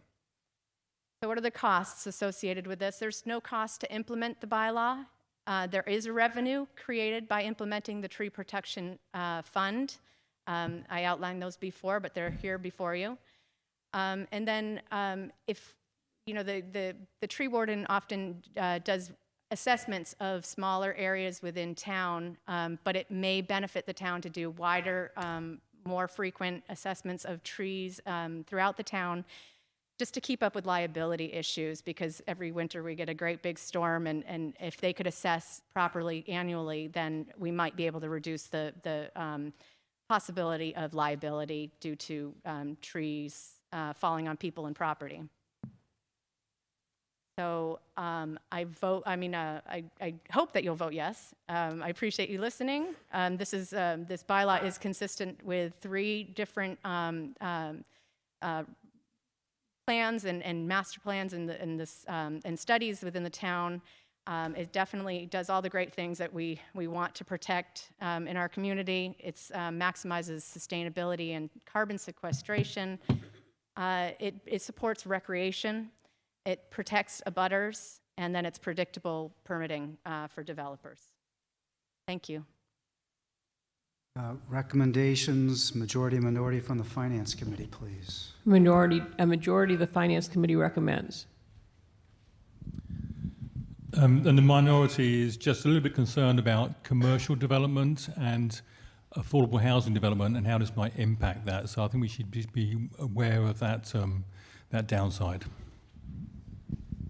Economic Development Committee, majority and minority opinions, please. The Economic Development Committee does not recommend by a vote of 4 to 1, based on what's written in the warrant. Discussion from the floor, please. Speaker to my right, please. Excuse me, Mark Barbadoro, Old Harvard Road. I would like to amend the bylaw, and I've given the amendment to Rajan, so I'm hoping he can put it on the screen. All right, there's a motion. Is there a second? Moved and seconded. Okay. Discussion, please.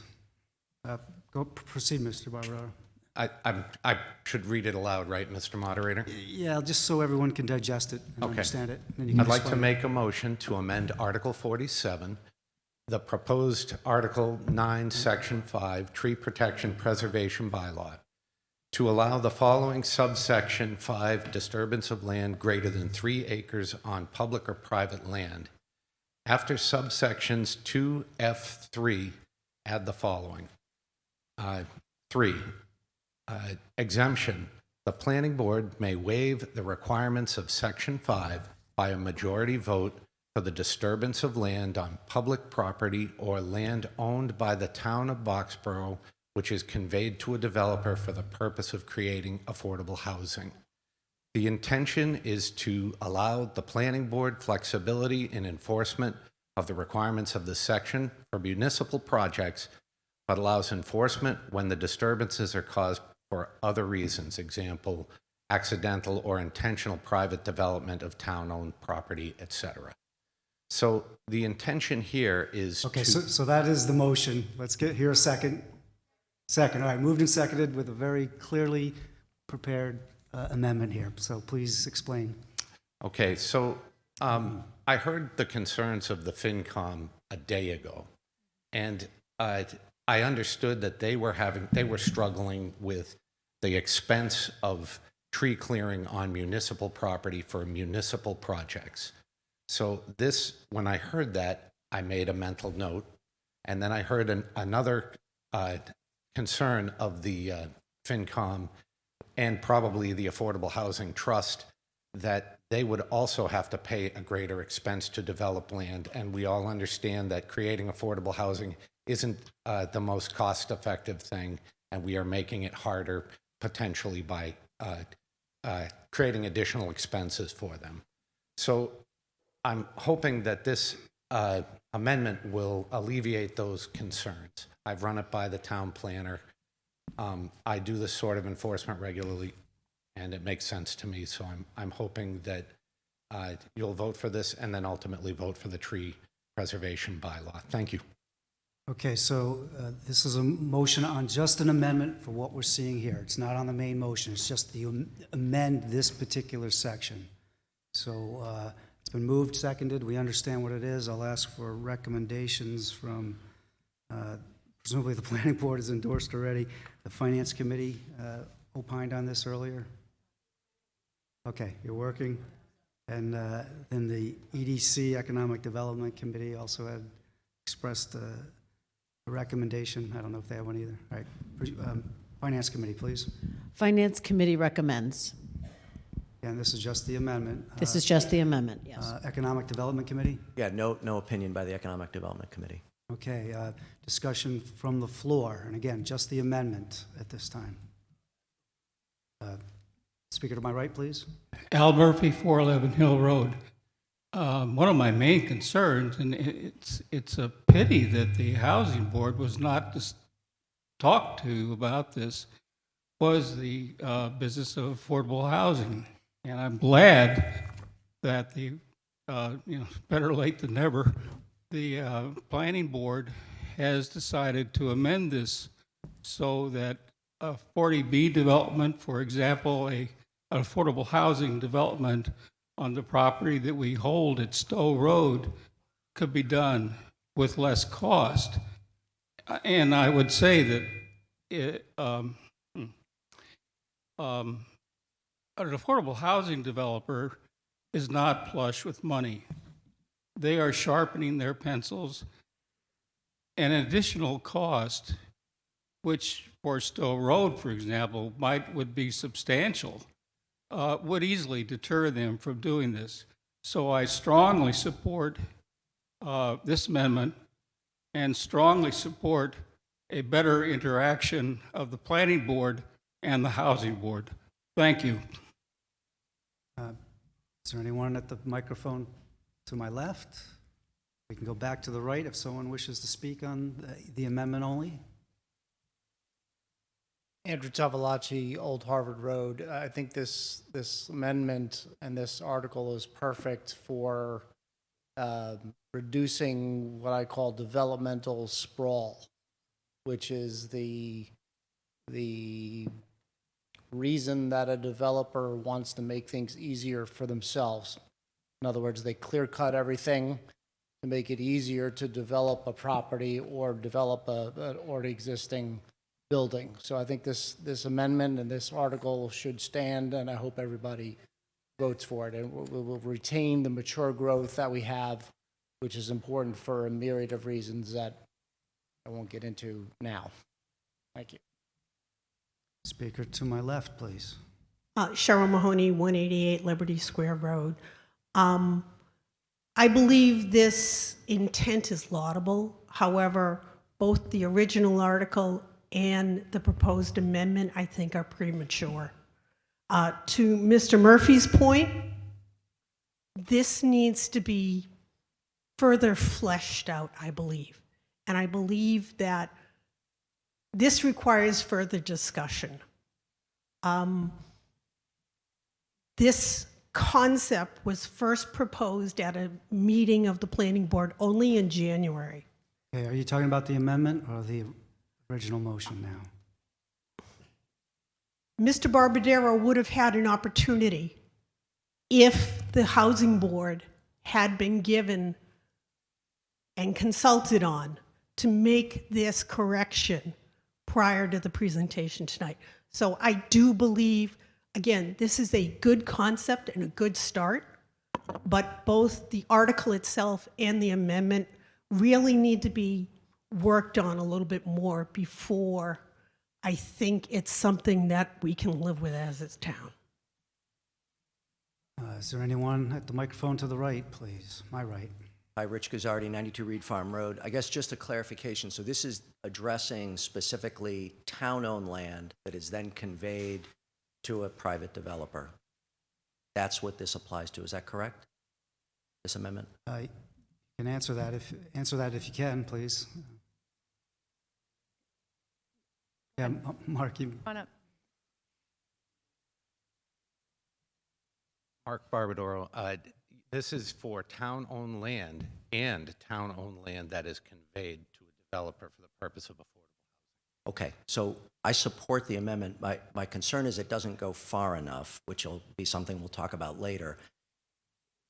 Affordable housing matters on all land, right? Not just town-owned land that's conveyed to a developer. Thank you. is there anyone in line to the mic to my left? Anyone in line at the mic to my right? No one at a microphone? Oh, Rita's running to the microphone. This is the amendment only, please. Rita's going to go take a seat. Seeing no one at the microphone, we are voting only on the amendment, as we've just discussed. Greg Turner, Middle Road. Please proceed. I have a question for the planning board based on this where I see 3 acres. With DEP, they require a stormwater management plan at 60,000 square feet.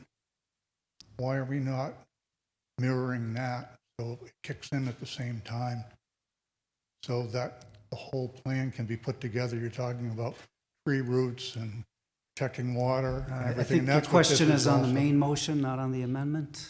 No, it's on right there. You have Okay. 3 acres. And I'm saying Okay. 2 acres would be a better Oh, number. For this particular For this, amendment. because of, why would DEP want a stormwater management plan for property that's 60,000 square feet or more? So I think we've gone too large with it, be the same. And that way, when you go for your permit reviews, it would all be on the same plan. If I may, Dennis. We If you originally can answer the question, yeah, please. It's a common question. We had originally done that and aligned it exactly with the stormwater regulations. But we got a lot of feedback from the community that it felt too onerous on the individual property owner to keep it at the 1 acre trigger for that. So that's why it got bumped up to the 3. Speaker to my left, please. Mark Barbadoro, Old Harvard Road. Yeah, our intention was originally, as Rebecca just stated, to match them. But land disturbances that affect stormwater management are triggered before the tree clearing bylaw, but our thought was that we would allow for a bigger number to allow people to do things with their personal property. And what we did was try to get rid of the impact on the lion's share of residential developments and residential housing in the town. So you wouldn't have to be concerned so much about how much of your land you're clearing. So for example, I have 5 acres, but I have a driveway, I have a house, I have a barn, and I have a lawn. And when you take those out, there isn't 3 acres of trees left to disturb. So that's why I think it's gonna probably protect almost everything, and it's something that those who have large tracts of land who are not developing them can usually find a workaround for. And there are agricultural exemptions. So if you were planning to farm, you can still clear. Thanks. Okay, anyone at the mic to my right? Seeing no one there. Anyone back to the left on, this is the amendment only.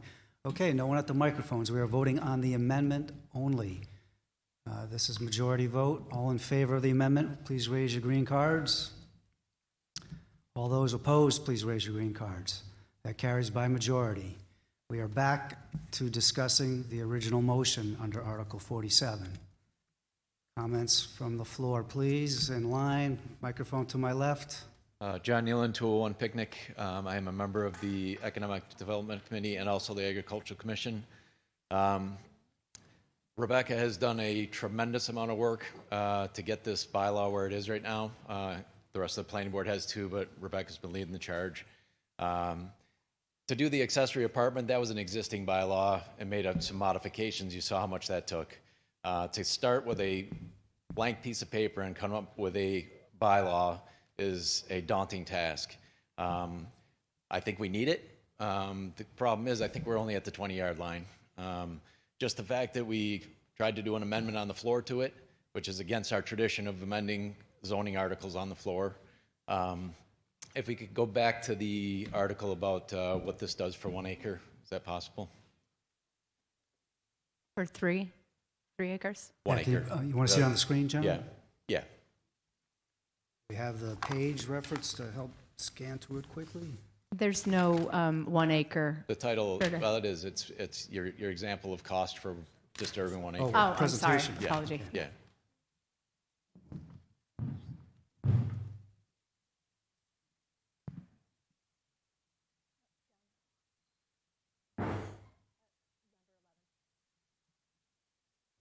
Okay.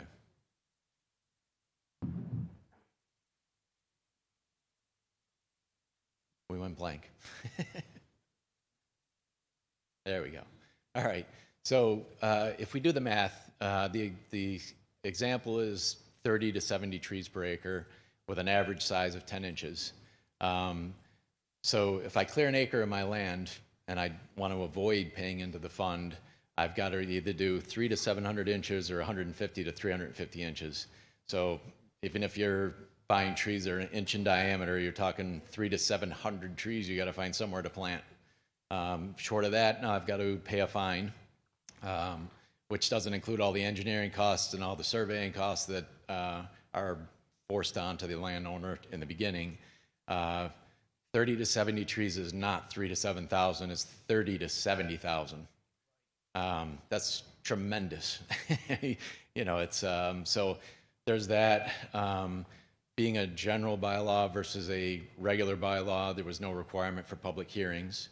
The planning board did have open discussions on it numerous times, but as Mark stated last night, most of those were 11:15 or later. The one that sticks out in my mind is the meeting before the warrant closed in the discussion. Mark, 2 out of the 5 members, openly admitted they had never even read it. So I just think we need to give more time to just finish up and polish up some of these anomalies. I think it's a good thing. I would love to hold it, work on it over the summer, and come back to the fall, since last night we now voted to have a fall meeting for these type articles. Thank you. Speaker to my right, please. Larry White, Sarah's Way. I'm in the business. Some of these numbers you're coming up are completely false. You know, you said you're going to make $3,000 to $5,000 for clearing an acre of land, and where did you come up with that? That's just absolutely untrue. Just like the gentleman before me said, you know, your calculations are just wrong. You tried to do the same thing to me when I was developing my property. I was required to have 4 to 6 foot trees by bylaw. You told me they needed to be 16 foot tall because you said so. And then I said, don't you know how much they cost? Mr. Moderator. Well, wait a this minute, let me finish. Another project we're discussing altogether. We're talking about trees. Are we talking about the bylaw? Bylaw that you're proposing to make people replant trees at such a rate that it's going to, one of the problems that I see, it's going to drive up the cost of housing far more. Housing is very expensive already. So this is a consideration. And if you add, and I believe that this is just another attempt to restrict development. That's all it is. It's not that these people really care about trees. The developers don't just chop trees down for fun. Everybody always puts trees back. Everybody has the same concerns. Otherwise, they couldn't sell their properties. It's just nonsense. So, and to finish, I was being told I needed to put 70 16-foot trees at my own expense, which was $1,500. You're off topic again, Larry, Well, I please. still have a minute, but On topic. okay, well, on topic. But you know, my concern, it's another needless attempt to dominate property rights, which has been this trend in this town, to dominate property rights any way you can, and to make these needless rules and regulations that are. Look at how complex this is. You're going to have to spend thousands of dollars to do all these things, to do a development as though there's a problem, and there is no problem. This isn't a problem that you're addressing, that there's been this problem of a lot of trees being taken down. It's that it's a way to stop development, and I think the people should vote against this for what it is. Speaker at the microphone to my left, please. Yes, Mr. Moderator, thank you. Owen Neville, 317 Middle Road, AgCom Chair. First of all, I'd like to say point out a couple of things that a lot of the verbiage here, everything that has to do with public shade trees, it's already the law. It's Mass General Law. It's pointed out. It's Chapter 87 of the Mass General Laws. So there's all that verbiage that makes people feel good because we're doing good things for public shade trees, but we do them anyway. And another section where it references the general law, we have it anyway. We have Chapter 48, Section 3. Whether or not it's printed in this bylaw, we have it. But Rebecca, respectfully, you said that you included that because of our request. I have my email to you from which you drew the earlier things about the CONSCOM and the AGCOM. Our request was not to have that language at all because we have it anyway. It's in our state law. Our request was for it to be tree removals for agricultural purposes. That would include those of us here, most of our homes, if we're in a single-family home or a two-family home, whatever we're in, they're in the agricultural residential district. But in order to be covered by 40A Section 3, we've got to have at least 5 acres in production. My house sits on 4.39 acres.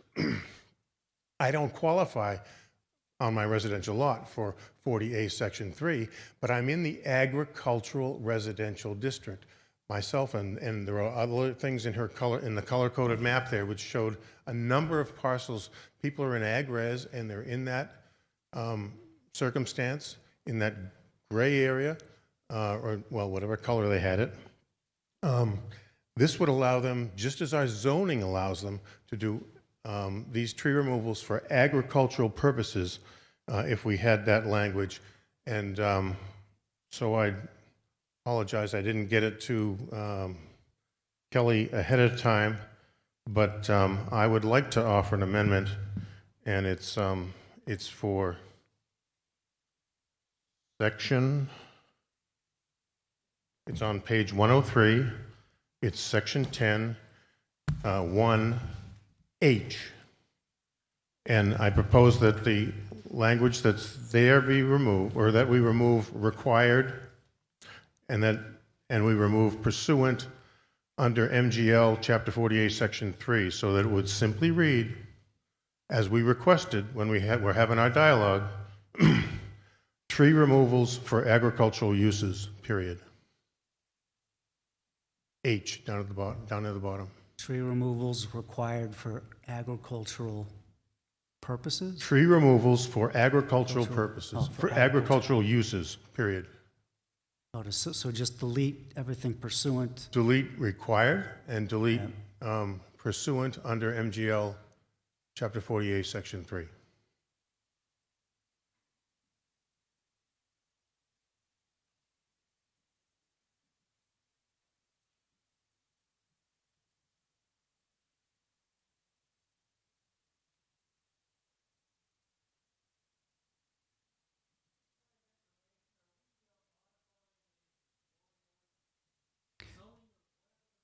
It's a general bylaw. This is a motion to amend. This will be another amendment discussion. There's preferred practice, and then there's sometimes what we're doing, Alan. And the All right, so the motion is also to remove the required. Yep, so required comes out.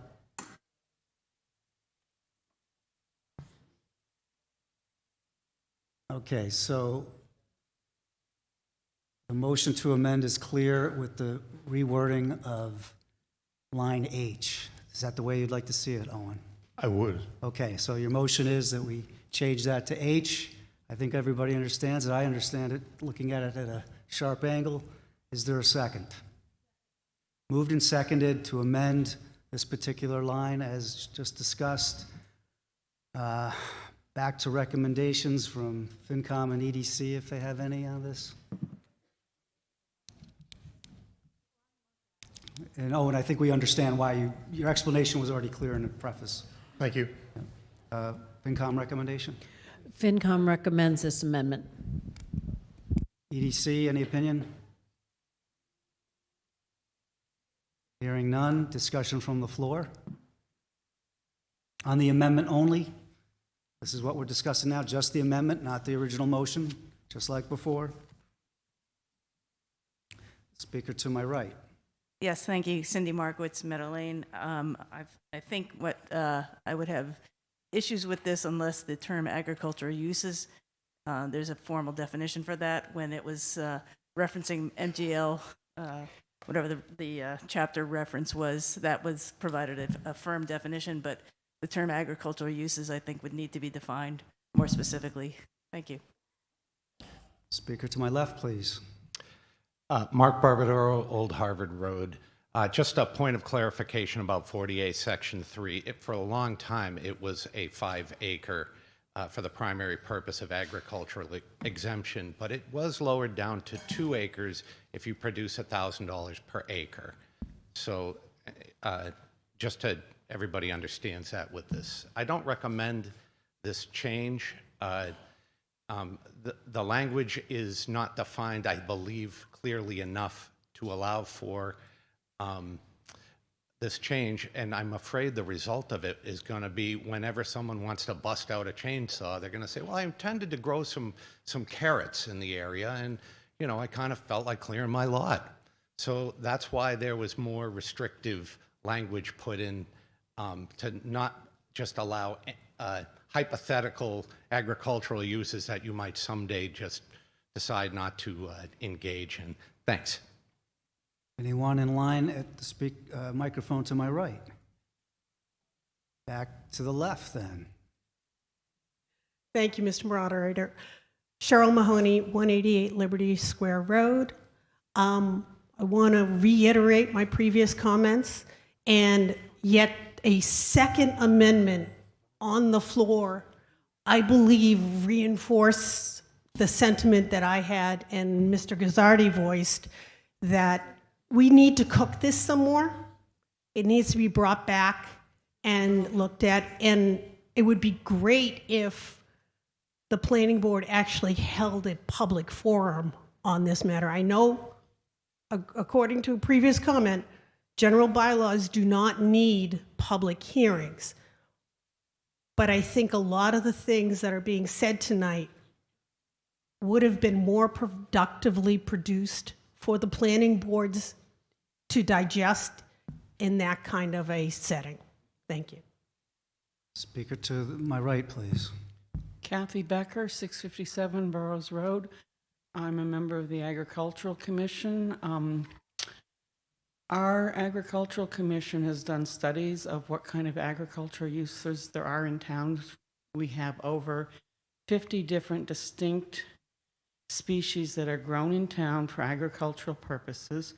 We grantedly do extend our, we use a broad definition of what agricultural is in town, meaning anybody who wants to grow something agriculturally can do it if they have the space.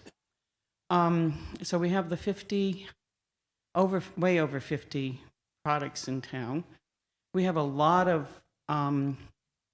people using their property for agricultural uses that are not 40 whatever type properties. I just think that agricultural usage is clear enough. And if you need to remove some trees for it because you want to put carrots in, that should be okay. Thank you. Next in line, the microphone to my left, please. Hi, my name is Susan Cooney. I live on 287 Stowe Road. I have a question. I don't know if you're all aware, about 2 or 3 years ago, there was a microburst in Groton and Dunstable that just decimated acres of trees. Now, if that were to happen in Boxborough, for people that own 3 or more acres, are they on the, do they have to pay out of their pocket to replace all those trees? I think trees? the question is on the main motion, not on the amendment. Sorry. Happy to answer it if you'd allow it. We'll We'll get back to that. We need to stick to the amendment only right now. We'll stick to those rules. So again, discussion on the amendment for line H only right now. Seeing no one at the microphone, we'll vote on the amendment now. All in favor of the amendment as moved, raise your green cards. Raise them high, please, so I can see them. All right, all those opposed to the amendment, raise your cards. Oh, no. All right, now to recount or revote. Raise your cards if you're in favor of the amendment, please. Raise your green cards if you're opposed to the amendment. I'm going to have to count this. Can't believe it. Count on the amendment, please. It's a majority. It looked close enough.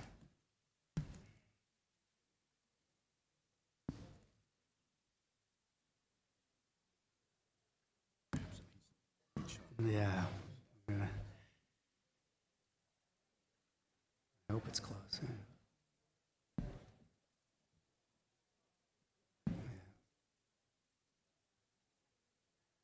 Okay, are our counters ready? All those in favor of the amendment, please stand to be counted. Stand in place, don't move, and remain standing. Steel Farm Photo Contest entries at Boxborough Library in May. In 2018, the Boxborough Historical Commission sponsored, sponsored a Steel Farm Photo Contest. There will be an encore showing of the entries at the Sargent Memorial Library in Boxborough from May 1st through May 30th. Come see an outstanding array of pictures, each capturing a unique aspect of beautiful Steel Farm, submitted by photographers of all ages and experience. The contest was also supported in part by a generous grant from the Acton Boxborough Cultural Council, a local agency which is supported by the Massachusetts Cultural Council, a state agency.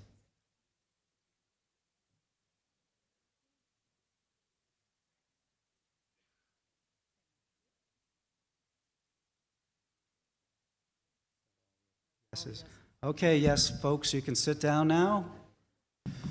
All those opposed to the amendment, please stand to be counted. Stand in place. Please don't move and remain standing.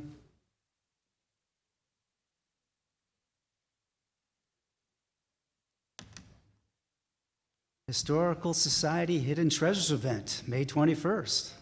Why was a child's shoe hidden in the wall of the house for 300 years?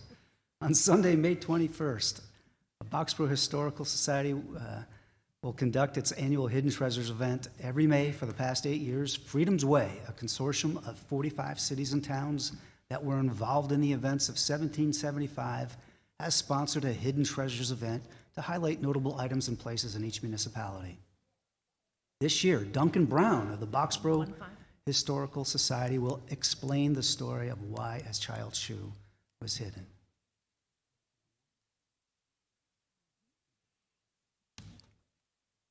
Why a child's shoe was hidden in the wall of a Boxborough house for 300 years, and the journey that the shoe took to come home to the Boxborough Museum.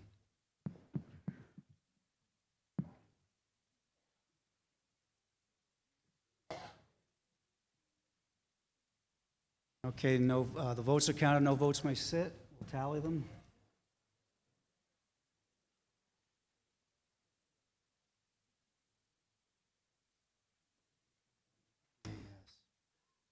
All right, the amendment is defeated, 75 to 58, majority defeat of Amendment 2. Back to the original motion. I'll recognize Susan Cooney, who was standing, if she wants to come back up first. Otherwise, next at the microphone. Oh, all right, Susan, go ahead. Oh, I thought you guys All right, Sorry, I was just informed I cut the line. Oh, okay. I'm They're all sorry. sitting, they weren't sitting. I didn't realize the lineup was already there from before. My fault. All right, we'll go back to left, right. Susan, you get in line. Speaker to my left, please. Thank you. Francie Noldy, Sergeant Road. I'm also the chair of the Sustainability Committee. I want to thank the town for approving the Green Communities article last night. That approval is linked to the tree bylaw. regarding sustainability. The Sustainability Committee voted unanimously 4-0 to support the tree protection and preservation bylaw, focusing on those words, protection, preservation. Trees protect us more than we realize. Trees retain and help recharge water, the water table, our aquifer. They provide shade and cooling and give harbor to wildlife habitats. Trees reduce air pollution by sequestering carbon and provide climate change resilience. If someone wants to disturb more than 3 acres of forested land, the bylaw will encourage them to be thoughtful and selective about what gets cut. Selective cutting will prevent clear cutting like we saw on Stowe Road at the Enclave of 60 acres, which resulted in a microburst rushing through the land, damaging neighbors' trees and property. For these many reasons, we support having a tree preservation and protection bylaw. Speaker to the microphone to my right. Hi, I have a Carol Dion, Burroughs Road. Question on section 5, number 2, where I was wondering how you came up with $100, and that's one point. Second point is, this is a bylaw, so it's going to be $100 for 5 years and 10 years. And the second concern is $100 does not get you much of a tree. It gets you a little shrub with a 1/4-inch branch trunk. So my question, there's 2 comments, and one is, how did you come up with the $100, and how do we prorate it as time goes on? An excellent point. The $100 came from some of our neighbors' bylaws, so it was taken out of those directly. But you're right, inflation, and it doesn't buy you a whole heck of a lot. No. You're absolutely right. I guess my suggestion would be, if this gets passed or it doesn't get passed, you rethink that number and how to also build in some inflation scale growth. Thank you. Excellent point. Thank you. Speaker at the microphone to my left, please. Trina Toops, I'm 118 Pine Hill Road.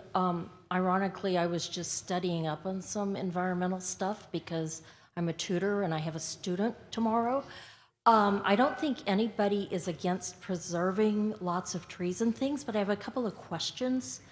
Was there any thought given to encouraging or working with developers to preserve existing forests in large enough, pathways for wildlife and that sort of thing, so that, we're not just putting in a bunch of new little trees in kind of a bare, it takes a while for a forest to come up. So that would be one question, that maybe they could offset some of the clearing they're doing by a focused effort to preserve wildlife corridors or that sort of thing. The other thing is, I don't even have an acre. We're grandfathered. But we had to have 8 or 10 trees taken down because we've been in our house 30 years and the trees were old and the neighbor's tree down the hill fell down. So what is the tree stock in Boxborough like? When are we going to get to a point where we're going to have a significant number of trees just like dying of old age or becoming a hazard to houses and that sort of thing? So I think what I'm coming down on this is, it sounds like it would be a really good idea, but I'm not sure if it's fleshed out enough. The last one is, if I had a 3-acre property, I would probably be looking to sell that property off as an inheritance for my kids. And I don't know that this isn't an encroachment on, sort of my property rights to do what I want with my property. So that's just a thought. Okay, those were rhetorical questions, I believe. Okay, the first question. Did you need to rehear it? Yeah, could you just, Nope. sorry. Yeah. I just want to speak to the Yeah, hazard let's- trees removals, because that question's come up twice. That would not Okay. apply here, and it would be exempt. So was there anything about working with property owners to keep Thank you. corridors. Yep. So the primary goal of this is preservation of existing mature forests. So that is something that would be looked at very, very carefully through the planning board review process. Okay, speaker at the microphone to my right, please. Nathaniel Stuntz, 533 Hill Road. I have a couple questions. For the 3 acres, is it disturbance of any part of 3 acres? Or is it a total, like, wherever I drove my truck covers 3 acres? So, like, if I have a 3 acre plot and I cut down, and it's a forested, and I cut down 1 tree, am I covered? You're fine. Okay. So if you clear cut your full 3 acres, that's when this would be triggered. But if you take down 1 tree on your 3 acres, 15 trees on your 3 acres, you're fine. Okay, so It's not covered. If I cut down 2.5 of my 5 acres, You're it good at wouldn't- 2.99. Okay. Is logging an agricultural activity? So it seems like it is. Firewood, things like that. So I am going to urge people to defeat this because it is an internally inconsistent bylaw. So it wants to keep trees but exempts the fact of cutting down trees for an agricultural purpose. This just needs more thought. Trees are good, that's all great, but you can't have an internally inconsistent bylaw. So, thank you. All right, microphone to my left, please. Oh, hi. Liz Markowitz, 71 Patch Hill Road. I'm also on the Conservation Commission. And in the fall, I think, of last year, as a member of the commission, I was invited to a walkthrough of the 1414 property, along with the developer and some of their engineers and a few people here. And I was struck by the fact that, in Boxborough, we have a wetlands bylaw that protects our wetlands. If you want to do something within 100 foot of a wetland, you have to come to the Conservation Commission for permission. And we can evaluate your project and its impact. And the whole reason we have a wetlands bylaw is because 60 some odd years ago, people realized the importance of wetlands to water quality and water supply. And so, the state has also got a Wetland Protection Act. But as I was walking along this property and they were discussing all the clearing that was going to take place, because it is a huge project, it just struck me as there is absolutely no protection for trees of any type.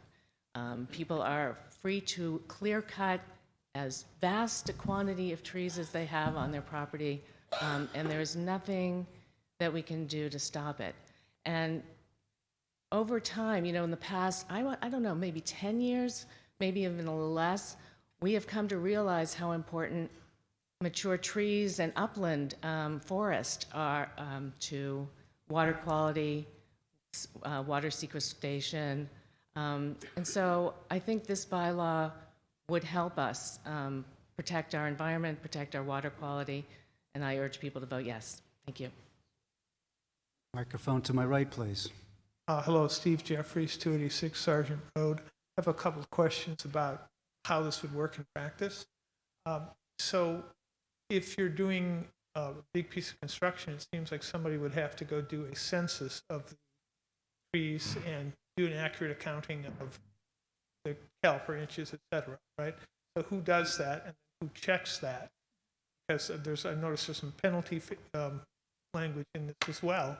So somebody's got to be checking it. So how is that actually going to work? That work would be done by a licensed surveyor who has to stamp and sign the document and at risk of their own licensure. So at the expense of the person proposing the construction. True? that's correct. But the engineered plans, with the exception of all of the trees, would be required anyways through this approval process and stuff that we get across. That the planning board sees. Anyways, engineered drawings are part of those submittals to planning board regardless. just maybe not with that full level of detail. And do you envision the town having to pay to check that census statement? Here's the tree population, here's what we would have to pay. I wouldn't anticipate somebody having to double check a licensed professional's work. Is that what you're asking? Yeah, I was just wondering, so the town says, somebody does engages with a professional, and then you take them at their word on that. That's how it'll work? Yeah, it's a Okay. professional licensure, sir, that I'm sure someone like myself would not want to risk losing Okay, I just for wanted to not being honest. Thank you. And there was one other question. I saw there was something about shade trees on public rights of way. Does that mean just regular residential streets? So for instance, if I had a tree that bordered on the road and I wanted to take it down for whatever reason, is that something that I would have to, and it's, my lot's not 3 acres, it's just a tree. So if I were to do that, would that count? Would I have to come to you for that? So that whole portion of the bylaw has not changed one bit. That is the exact same process that is currently in place. It was through my discussions with the tree warden that it was helpful to have it all in one place, and that's why that portion of information is there. The process is currently, and would be with this bylaw, that you, if you wanted to take and edit a tree or replace a tree on public property, you'd have to apply to the tree warden with an application and review of the tree as an individual homeowner. Okay, and so something on the edge of the road, that would be considered part of the public way? That's right. So it's just in the right of way off of the road. It's town-owned land. Okay, thank you. Thank you. Speaker at the microphone to my left, please. Ooh, came apart. Diana Lepard.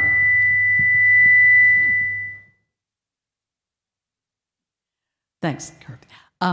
Diana Lepard, 394 Littlefield Road. Nothing is ever perfect. And I understand exactly what people are saying about this particular provision or that particular provision doesn't go far enough, isn't as well thought out as it might be. There are always going to be those kinds of things in anything that is this complicated to put together. But does that mean that we leave our town without any protection for our trees? We can always amend this bylaw going forward. We can always make things better, but we need something. One of our most important resources are our trees. Carbon net zero is a very important part of sustainability. It's a very active and positive thing when we're talking about climate change. What our trees do for us, what our wetlands do for us, we can't replace that by limiting carbon. We already have that ability with the trees that we have. And it is one of our most valuable resources in Boxborough. I would urge you, please, to pass this tonight, and then we'll talk some more. If it's not perfect, we can always fix it, but put something in place. Thank you. Speaker at the microphone to my right, please. Yes, Joan Blaustein, 115 Stowe Road. And I want to speak in favor of this. I like the analogy to the wetlands. What we're dealing with here is collectively a resource that if we were starting from scratch and had to provide trees in order to live, and we do, in order to have water, to have flood control, to have cooler temperatures, if we were being asked to pay for those things now, we'd be up in arms. What we're really doing with this bylaw is suggesting that collectively, and that includes developers, current long-term private property owners, we are stewarding a resource, and we are preventing problems down the road. We're preventing flooding that we might then be coming to town meeting and saying we have to fix drainage issues. Where the water resources, we are contributing to that. So we should really think this is a resource that we've been given, we've inherited. We didn't have to put it in place. And for us to squander that would be a shame. So I would urge people, and I also agree that no bylaw in its first iteration is perfect, and I'm impressed with the amount of research and culling from other sources that the planning board has done. Thank you. Speaker at the microphone to my left, please. Rita Gibbous Grossman, 291 Depot Road. We do own more than 3 acres. Most of it is wetland, so we live in a very tiny little square on our property because we are following the wetland bylaw. I have issues with this bylaw. I think it needs some work, and that's already been mentioned. I would not dare to risk misquoting Owen Neville, but I think he said it in reference to another bylaw that, or another article, that sometimes you just have to go forward and get it done and then figure out the details and get it fixed after it's passed. And so, Owen, at risk of misquoting you, I know I misquoted, but everyone heard your quote, and it was very good. But I think we have to go forward. It was in 2017, all right, that is more than 5 years ago, that Harvard Forest, which is part of Harvard University, in their publication Wildlands and Woodlands, along with the Highstead Foundation, called for preservation of 70% of New England's forested land as a strategy to deal with climate resilience and climate change. So this is kind of a 911. Is it going to be a problem for development? Yes, it is. Is it going to be a PIA for developers? Yes, it is. I was just thinking about Dr. John Snow back in the 1800s when in London he finally figured out the cholera was not being caused by bad air. It was being caused by feces getting, excrement getting mixed in with water supply. And that started changing the way things were done. And was it a problem for everyone involved in that industry? Most definitely so. Are we all healthier because that was done? Absolutely. Would we even question that now? Of course not. And so I would like to thank the planning board for tackling this. Many towns already have tree bylaws. So we need to get up to speed on this, and we need to protect our forested land. I have 42 seconds left. I won't even get into the healthcare issues. We're at an interchange, that the role the trees play in purifying our air, the level of asthma and COPD is higher in interchange in urban areas where they do not have tree cover. I could talk for another half hour on this. So I am going to vote in support of this bylaw, and I hope to attend the first meetings to work on its revisions come fall town meeting. Thank you. Speaker at the microphone to my right, please. Barbara Salzman, Cobley Road. I'd like to thank the planning board and Rebecca Turner for putting this forward. It was when I first saw the clear cutting that happened when they were putting up the enclave that I knew that we needed a tree cutting bylaw, and I was very sorry at the time we didn't have one, and I sure hope we have this voted in tonight. I understand what Cheryl Mahoney and Mr. Nealon were saying, and given the very large development proposals that are going on now and that are on our doorsteps now, I don't think we have time to table this for the future. I think we've got to pass it tonight and then work on it in the future if we want to. Thank you very much. Microphone to my left, please. Anyone in line? Back to the right, someone in line? Yep, Rich Gazzardi, 92 Reed Farm Road. Rebecca, question. Is the planning board or the delegated agent able to deny an applicant who, from deny their application or prevent them from actually cutting trees down? I think that this whole review process is to make sure that we're getting a mitigation plan in place and that we're protecting whatever we can protect on a site instead of just clear cutting, Rich. Okay, so the developer can cut. They can cut. It's a matter of mitigation and or payment of whatever the dollar amount is that's agreed to. And preservation, yes. Okay. more of a minor question, but in terms of the implementation of this, if the disturbance of 3 acres, if there's going to be a disturbance of 3 acres, is it the 3 acres that's disturbed that the applicant would have to have surveyed, or is it all of the land? So for example, an applicant has 100 acres, they're going to disturb and clear 5 acres. Are they surveying the 5 acres or the 100 acres?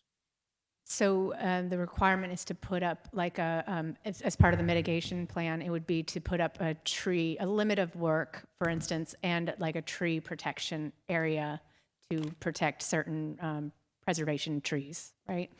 But So you wouldn't have to do the whole survey. You'd have a limit of work, basically, that you're working within on a property. Okay, because the procedures in 5.2 says that when a total disturbance of land greater than 3 acres is planned, the owner of the property shall submit to the planning board a site plan drawn and stamped by a registered land surveyor showing all existing trees on the property of 6 inches DBH or greater. So it sounds like the language is saying you've got to survey the whole, and I appreciate if the intent is no, then that's good, right? But I guess that's a language question. Third question, and then I'll kind of get to my sort of thought on this. How are subdivision of lands covered? So I'll go back to the same 100 acres. I've got 100 acres, and an applicant's going to come in and subdivide that land, and so they're going to split it up into 25-acre lots. What applies to 3 acres? Is it the land clearing on the subdivided parcel, or is it the land clearing on the 100 acres? So again, it would be the limit of disturbed area. So the limit of work would define that. But if they applied for a subdivision approval, which approval was granted, and then a year or two goes by, I guess I'm trying to get to, are they able to clear 2 acres on each of those 20 lots, and they've cleared 40 acres, and they've fit within this bylaw? So that's kind of the... I think I'm following you here on this, but so if it's going to be by parcel situation, right? So if you cleared 2 and it wasn't consecutive, when you moved your land around, then you would probably get through this bylaw, right? If it's 2 on a lot that was subdivided. But if it starts, I guess if it's 1 lot and it's cumulative and it's all connected, then that would be what would trigger you. Okay. If I understand what you're saying correctly.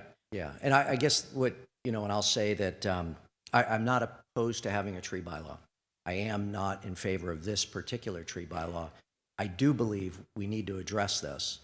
I'm not convinced that if we do something tonight, we're going to prevent something from happening between now and fall town meeting, because there's no provision that flat out would deny a landowner from actually clearing the trees. It really comes down to a tree tax. And honestly, I'd rather have the tree than the money. And it's affecting the area of the land that in fact is going to be developed. I'd rather see something that focuses on the abutters, who are frankly the most impacted, and how are we protecting their visuals and the trees that are in the setback areas. So anyway, I would urge you to vote no, but I do want to see us come back and address this in the fall. Thank you. The abutters are directly listed here as part of the notification process. Every abutter to a property that will get disturbance will be contacted and have an opportunity to speak to it. Speaker at the microphone to my left, please. Mary Nedworski, Stonehenge Place. I move the question. It's been moved and seconded that we end debate now and then vote on the motion. This is just to vote on ending debate. Takes 2/3. All those in favor of ending debate now, raise your cards. All those opposed to ending debate, raise your cards. That passes by the 2/3 required. We are now voting on the motion. Motion under Article 47. As amended, we had 1 amendment passed, we had 1 fail, so as amended. All those in favor, raise your green cards. All those opposed, raise your green cards. That motion passes by majority. Ms. Lapari, could I have a motion to dissolve the May 8th, 2023 Boxborough Annual Town Meeting? Wow, that came up really suddenly right there at the end. Okay. Hold on just one moment so I can get to my motions. I move to dissolve the May 8th, oops. Sorry, I'm at the wrong, in my script.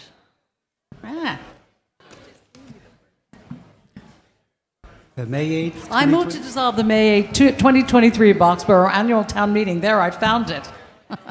Moved and seconded. All in favor, say aye. Aye. All opposed, say nay. Thank you We all. are dissolved. everyone. Thank you, everybody.